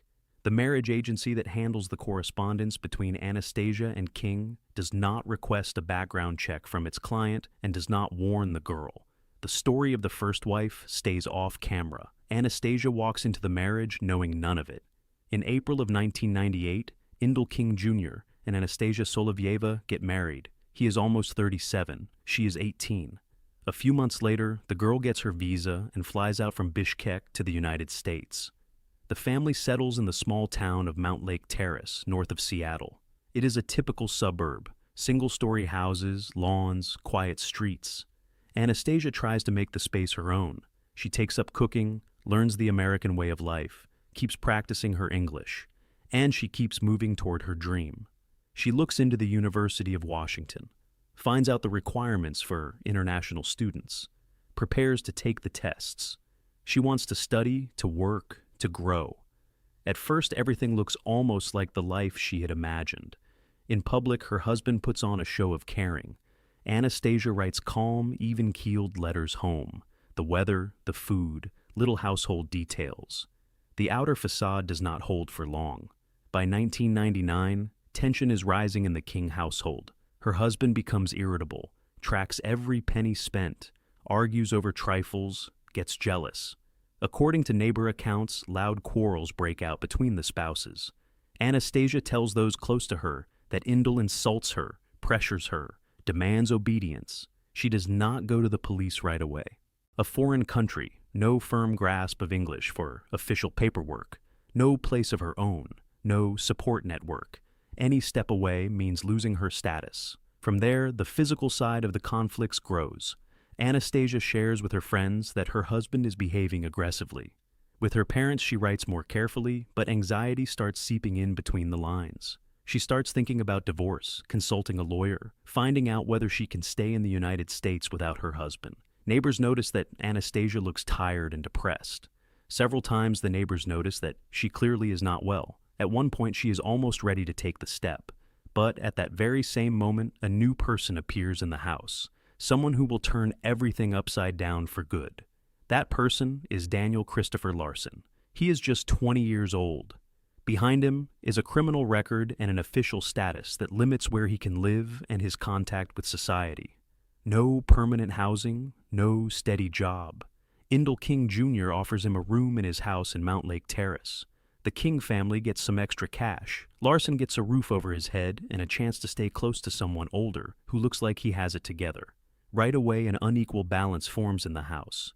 King is noticeably bigger. His weight is around 280 pounds. That is roughly 123 kilograms. Larson, by contrast, is thin, jittery, and clearly dependent on the man of the house. A patron and protege dynamic builds quickly between the two men. King talks, Larson listens. Against this backdrop, Anastasia finds herself in a trap. She is sharing one space with two men, both of whom view her as a source of problems. The girl raises the question of leaving once again. According to testimony that would later surface in the investigation, during these weeks Anastasia openly says she wants a divorce. For King, that is the last thing he is willing to hear. A divorce means losing his foreign wife, a threat to his finances, his reputation, his control. And that is when conversations begin between the two men about what to do with Anastasia. At first vague, then more and more specific. By the end of the summer of 2000, a plan is taking shape inside that house on a quiet street. A plan that Anastasia herself still has no idea about. On September 28th of the year 2000, Anastasia Solovyova-King disappears. According to her husband's version, that day he drives her to Seattle-Tacoma International Airport to put her on a flight to Bishkek. King says the couple had quarreled, that the girl wanted to go back to Kyrgyzstan herself. By his account, they said goodbye at the terminal entrance, and he drove off. This version does not show up right away. At first, her relatives in Bishkek start to worry. Anastasia is not getting in touch. No calls, no letters. The parents spend several weeks trying to reach their son-in-law on the phone, and only then does he share his airport story. The story sounds strange. A girl who had been actively making plans, getting ready for university, could not have vanished without a trace like that. The FBI joins the investigation. Anastasia is a foreign citizen. Investigators check the airline records and discover that she was not on the flight King mentioned. The ticket existed, but no one boarded with it. They do not find her on the airport security cameras either. The story about returning to Kyrgyzstan falls apart within a few days. On December 28th of the year 2000, exactly 3 months after she disappeared, a search team finds the body of Anastasia Solovyova-King on the territory of the Tulalip Reservation, north of Seattle, not far from the town of Marysville. It is an illegal dump where locals had been hauling construction trash for years. Items from the King household are found nearby. Forensic specialists log clear signs of a violent death. The examination establishes that this is a homicide. Attention to Daniel Larson keeps growing. Under the pressure of the facts, he starts talking. At first, he tries to put all the blame on the man of the house, but later, checks tear that line of defense apart. By the spring of 2001, the picture in front of investigators looks like this. Inside the house, in Mount Lake Terrace, King restrains his wife, while Larson acts on his orders. After Anastasia is killed, they take her out of town and leave her near the reservation. Larson agrees to testify against King in exchange for a deal. The trial of Indel King Jr. lasts 5 weeks. On February 21st of the year 2002, the jury finds King guilty of first-degree murder and of attempting to pressure witnesses. The court hands him 29 years. Daniel Larson, under his deal with the prosecution, gets 20 years for second-degree murder. Anastasia's story quickly outgrows the local crime news. The Seattle Times writes about her. HeraldNet covers it. The Moscow Times publishes a piece about the fate of a girl from the former Soviet Union. In 2003, a documentary episode of American Justice comes out under the title Mail Order Murder. The case becomes one of the most well-known files of the international marriage agency industry in the entire history of that business in the United States. Lawmakers react fairly quickly. In 2002, Washington state passes a law requiring marriage agencies to vet the suitors and to provide foreign women with information about possible risks. In July of 2003, Senator Maria Cantwell from Washington introduces a bill in the United States Senate to regulate international marriage brokers. Anastasia's name is heard at the hearings as an example of how the industry can become a trap. In January of 2006, the president signs the International Marriage Broker Regulation Act, the IMBRA law, as part of a package on protecting women from violence. From now on, the American client is obligated to disclose his legal history to a foreign bride, including any incidents of domestic threats. For Anastasia Solovyova-King, these changes came too late. She was 20 years old. She wanted to study in Seattle, to help her parents, and to live a long life. Her name was used to close the gap through which the danger had reached her. 21 years old, a British flight attendant. A debt of £4,500 and a plan to fly to Tokyo for 3 months and pay it off fast. Lucy Blackman takes a job as a hostess at the Casablanca Club in Roppongi. The work is legal, burgundy couches, conversations with clients over whiskey. On the 1st of July, 2000, she calls a friend and says she's heading to the seaside with a very nice client. That call is the last one. A day later, a stranger's voice will come through the receiver with a story about a cult. 7 months later, her body will be found in a cave near Myra Beach, and the main question will turn out to be not who, but why this man wasn't stopped 20 years earlier. Lucy grew up in Sevenoaks, a small town in Kent, an hour's drive from London. Blonde, tall, with a soft smile, and a habit of laughing louder than is customary in the English provinces. After school, she got a job as a flight attendant with British Airways, Miami, Johannesburg, Tokyo. From the outside, the perfect job for a 20-year-old. On the inside, credit cards, overdrafts, a debt of about £4,500, and the constant feeling that you're running but not getting anywhere. In the spring of 2000, she's talking with her friend Louise Phillips. Louise has friends who went to Tokyo, and in a couple of months earned what people in London earn in a year. Not on the street, not in escort, hostessing. In Japan, this is a legal and fairly ordinary profession. In roppongi clubs, girls sit at tables with businessmen clients, pour whiskey, keep up the conversation, sing karaoke. For an evening, a fixed wage plus a percentage of what's drunk. The more the client spends, the more the girl earns. To Lucy, this sounds like salvation. Quit British Airways, fly to Tokyo on a tourist visa, work 3 months, pay off the debt, come home. The whole plan in a single sentence. In May, she and Louise fly to Japan and quickly find a spot at Casablanca, a small place on the upper floor, burgundy couches, a cabinet of bottles behind their backs, Japanese staff in suits. The girls earn about $2,500 a month, plus bonuses from the Dohan system. Meetings with a client outside the club. Lucy writes in her diary that Tokyo is brighter, more expensive, and lonelier than she expected. A month and a half after her arrival, her world will shrink to a single phone call. The 1st of July, Saturday. Lucy calls Louise from the Sendagaya district. Her voice is calm, almost cheerful. She says she met a client from Casablanca and is going with him to the seaside. The man promised to give her a mobile phone, take her out for lunch, and bring her back to Tokyo by evening. According to her, he is very nice. He's already given her a bottle of Dom Perignon and that very phone. Louise asks her to call as soon as Lucy gets back to Tokyo. Lucy promises. Louise will never hear her voice again. That evening, Lucy does not show up to meet Louise. The next day, the 2nd of July, an unfamiliar man calls Louise. He speaks in broken English, gives a fake name, and tells a strange story. According to him, Lucy met the leader of a new religious community on a train, decided to join them, and will not be returning to her old life. He asks her to send greetings to her parents. Lucy does not come to the phone. Louise goes to the police. Tokyo investigators listen to her without enthusiasm. In their version, a young foreign woman is working on a tourist visa, breaking the law, and there are dozens of such girls every year. Some return to Europe without explanation. Some run off to a new boyfriend. Some are hiding from debts. They take the cult story as a convenient excuse for running away. A missing person case is formally opened, but there is no active search. In Sevenoaks, the phone rings in the black man's house early in the morning. Tim Blackman is told that his 21-year-old daughter has been out of contact for a day. Tim works in the construction business, a hard, stubborn man, used to solving problems himself.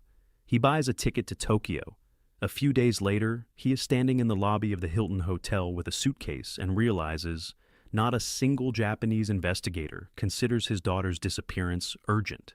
And then, Tim does what the Tokyo police don't expect. He calls a press conference. He hands out photos of Lucy to foreign correspondents. He pays to print 30,000 missing leaflets with English and Japanese text and personally puts them up around Roppongi, Shibuya, Sendagaya. He speaks on camera for the BBC, Sky News, NHK. At every press conference, he repeats the same thing. My daughter did not join a cult. She did not run away. She needs help. Japanese investigators are irritated. A foreigner is publicly pressuring them in a country where such behavior is considered a breach of decorum. But ignoring Tim is no longer possible. The British ambassador comes to the Japanese Foreign Ministry in person. Prime Minister Tony Blair raises Lucy's case in conversation with Prime Minister Yoshiro Mori on the sidelines of the G8 summit in Okinawa. Under double pressure, the Tokyo Metropolitan Police Department finally forms a major investigative team. Investigators start interviewing every Casablanca client who ever invited Lucy out on a dohan. Gradually, the picture narrows. Other girls work in the club too. One of them remembers a strange man of medium height, around 50, with a heavy stare. He introduced himself by different names, and often invited hostesses to lunch by the sea. From the descriptions, a pattern emerges. After such meetings, several girls came round in unfamiliar apartments with gaps in their memory and feeling unwell, with no recollection of what had happened to them. By the end of September, the investigators have a name, Joji Obara, a Korean-Japanese real estate businessman, owner of several apartments in Tokyo, a house in Zushi, and an apartment near Miura Beach. The police start digging into his past, and they realize they aren't late by months, they are late by years. Obara's name had surfaced in police reports back in the early 90s. In 92, the Australian model Carita Ridgway, 21 years old, dies in a Tokyo hospital. According to the autopsy, powerful drugs are found in her body. She was brought to the hospital by an unknown man who gave a fake name and quickly left. The investigation hit a dead end. In 97, another foreign hostess reported an attack at an apartment by the sea. The report was accepted and closed without conclusions. When in the year 2000 the Tokyo police arrived to search one of Obara's apartments, they find more than 4,500 videotapes. According to investigation materials, the recordings concern hundreds of women, Japanese and foreign. The tapes are neatly labeled. From the labels, the investigation reconstructs the names and dates of at least 200 women across 2 decades. Carita Ridgway is among them. Obara is arrested on the 12th of October, 2000. At first, only episodes involving other women are charged. On Lucy, nothing concrete yet. The investigation has phone calls, a car, witnesses at the club, his apartment near Miura Beach. There is no body. At every press conference, Tim Blackman repeats the same line, "Find my daughter." Louise Phillips returns to England. She can no longer stay in the city where her friend spoke to her for the last time. In the winter of 2001, the Japanese press writes about Obara almost every week, and Lucy is still listed as missing. Without a grave, without a goodbye, without a final period. The 9th of February 2001. Police with dogs comb the Miura coast again. a narrow strip of beach a little over an hour's drive from Tokyo, where Obara has his apartment. They've come here for the fourth time already. This time their attention is drawn to a small cave in the cliff, about 200 meters from his house. Inside, an old bathtub, half buried in sand and stones. Beneath the tub, a hollow in the floor. What follows takes place under tight prosecutorial control. Lucy's body is here. The state of the remains is such that ordinary identification is impossible, and the autopsy cannot establish the precise cause of death either. The investigation record signs that the perpetrator tried to conceal the victim's identity. DNA and dental records confirm it is her. More than 220 days have passed since her last call to her friend. That evening, Tim Blackman makes a short statement in front of his home in Sevenoaks. He says he can finally bury his daughter. That all this time, he had been holding two pictures in his head, that Lucy was alive and hiding somewhere, and that she was no longer alive. Now, there is only one. Obara is already in custody. The prosecution adds new charges to the case: abduction, acts against the body, concealment. But there is no direct evidence that he was the cause of her death. Investigators do not find a videotape for Lucy's episode. It is possible that the only tape with her name on it had been destroyed. This gap, several years later, will become the reason for the most controversial court ruling in the entire story. Obara's trial lasts almost 7 years. By the end of the process, the case files contain 10 volumes, testimony from 9 surviving women, expert analyses of the tapes, chemical examinations, apartment diagrams, statements from taxi drivers, hotel security guards, club owners. On the 24th of April, 2007, the Tokyo District Court delivers its verdict. Obara is found guilty of attacks on 9 women and of actions that led to the death of Carita Ridgway in '92. On the Lucy Blackman episode, a not guilty verdict, for lack of direct evidence that he was the one who caused her death. In the courtroom, Tim Blackman cannot believe what he hears. The family files an appeal together with the prosecution. In December 2008, the Tokyo High Court partially revises the decision. Obara is found guilty of abducting Lucy, of acts against her body, and of concealment. Life imprisonment for the totality of all episodes remains in force. The Supreme Court of Japan, in 2010, confirms the sentence as final. Obara is serving his sentence in a Japanese prison, and to this day denies any involvement in Lucy's death. The Lucy Blackman case changed the Japanese police. New protocols appeared for handling reports from foreign women. The rules for issuing tourist visas to those working in the entertainment industry were tightened, and inspections of clubs in Roppongi were stepped up. Tim Blackman set up a charitable foundation in his daughter's name. In 2023, Netflix released the documentary Missing the Lucy Blackman Case. The book by British journalist Richard Lloyd Parry, People Who Eat Darkness, has been translated into dozens of languages and is considered one of the most thorough investigations of this case published abroad. Lucy went to Tokyo to clear her debts in 3 months and come home. She did not come back. For 7 months, her father searched for her, the man who would not let the world forget her name. A 20-year-old Swedish girl wins about $1,500 in a small local lottery and flies off to America to see the world, to spend a year working as a nanny just outside Boston. 3 months later, on the night of the summer solstice in 1996, she heads to a club called Zanzibar in the heart of the city. At 3:20 in the morning, she is seen for the last time on the corner of Tremont Street. A day later, in South Boston, investigators find traces of a tragedy, and, according to the case files, not all of them. 30 years, 300 witnesses, thousands of leads, and not a single conviction. Who took Karina Holmer from that street corner, and why, after 30 years, has Boston still never named a name? Karina Holmer grows up in Skillingaryd, a tiny town in the Swedish province of Småland. Forests, narrow streets, stables on the edge of the village, a school where everyone knows each other by name. Her father, Ola, works at a local office. Her mother runs the household. Right beside her is her older sister, the closest person in her life. Pony Club, the Swedish version of scouting, a deep love of animals. Everyone who knew her would later tell journalists the same thing. Warm, sociable, never able to sit still. At 19, she wants to see the world beyond Sweden. She teaches herself English from movies and books.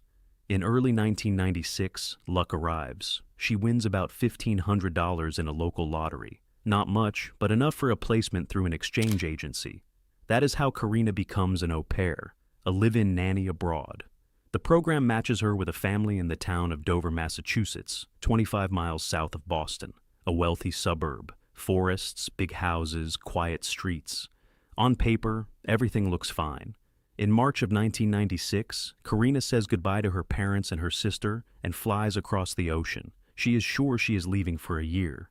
The family she ends up with looks at first glance like the American dream. The father is a middle-aged photographer who runs his own business. The mother is an artist who teaches painting at a college. 2 small children. The house sits in a wooded part of Dover, with a pool in the yard and several cars in the garage.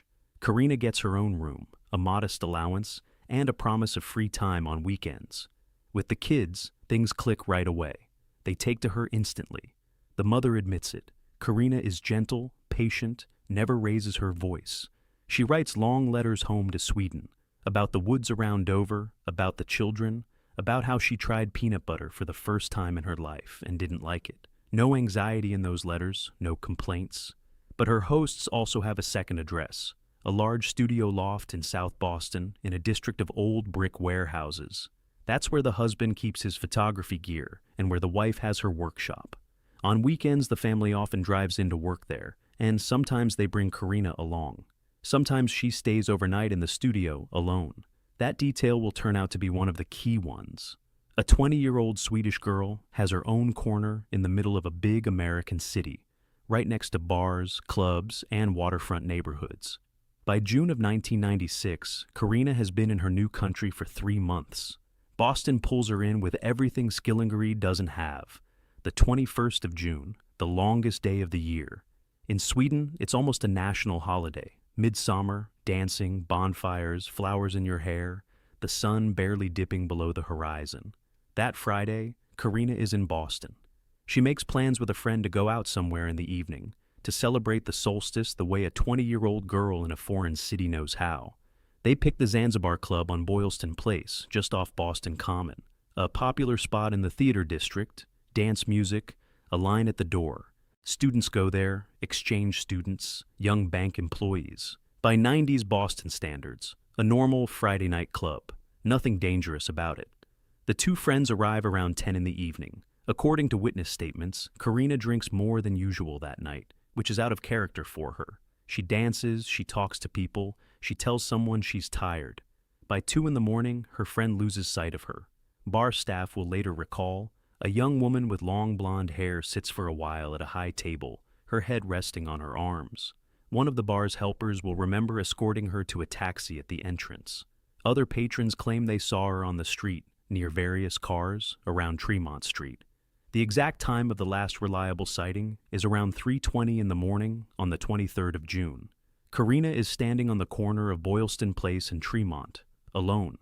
After that, a gap. No camera footage from those minutes, no clear photograph, not a single witness who saw her get into a specific car. That hour is one investigators will never be able to reconstruct. A day later, in another part of downtown Boston, something happens that will tear her family apart. The 23rd of June, a Sunday, a warm afternoon. In South Boston, near a residential block, a passerby calls the police. Next to one of the dumpsters, he notices something that makes him dial emergency services right away. Patrol officers arrive within minutes, then detectives, then forensics. The block is sealed off. By evening, news of the discovery is spreading across Boston. By the next morning, across the country.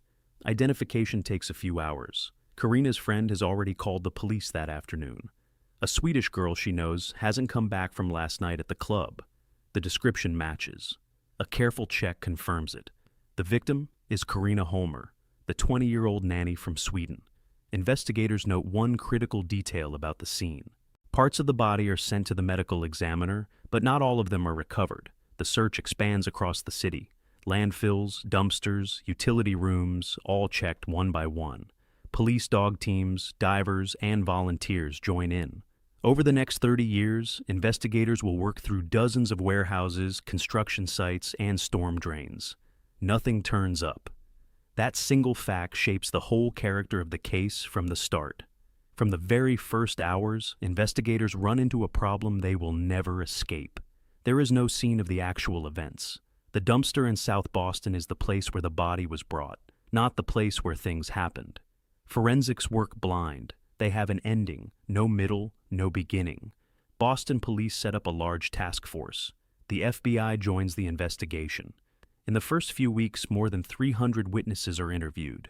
Zanzibar patrons, bartenders, doormen, taxi drivers. The drivers of cars seen near the club that night.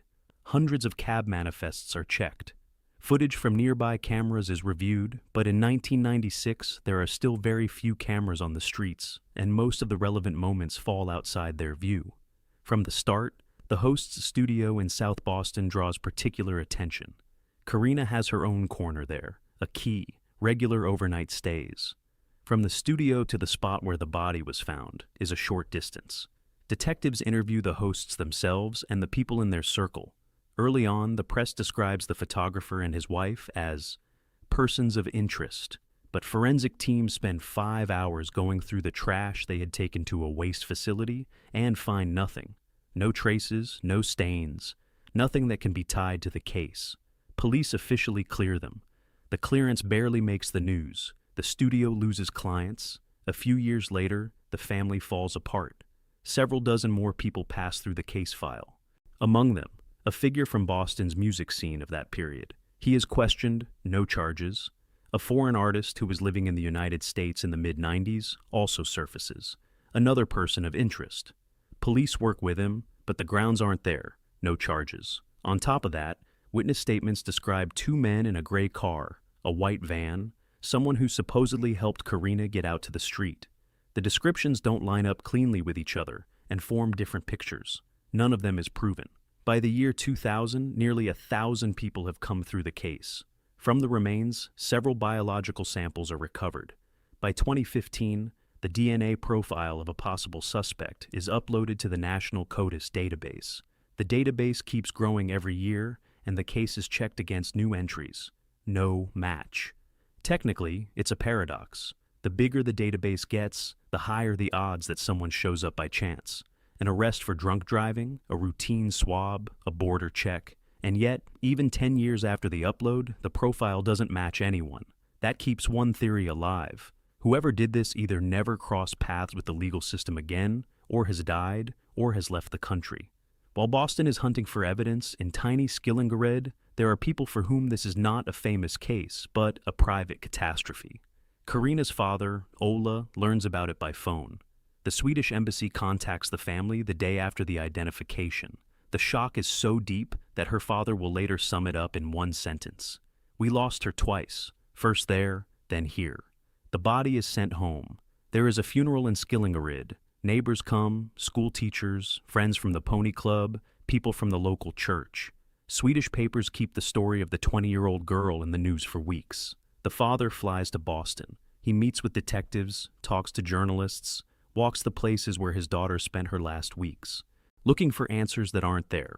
Karina's older sister will spend a part of her life making sure the story doesn't disappear from the papers, through the Swedish press, through Boston media, through social networks 20 years later. She keeps reminding the public that her sister is not a statistic. She is a person. Her name is Karina.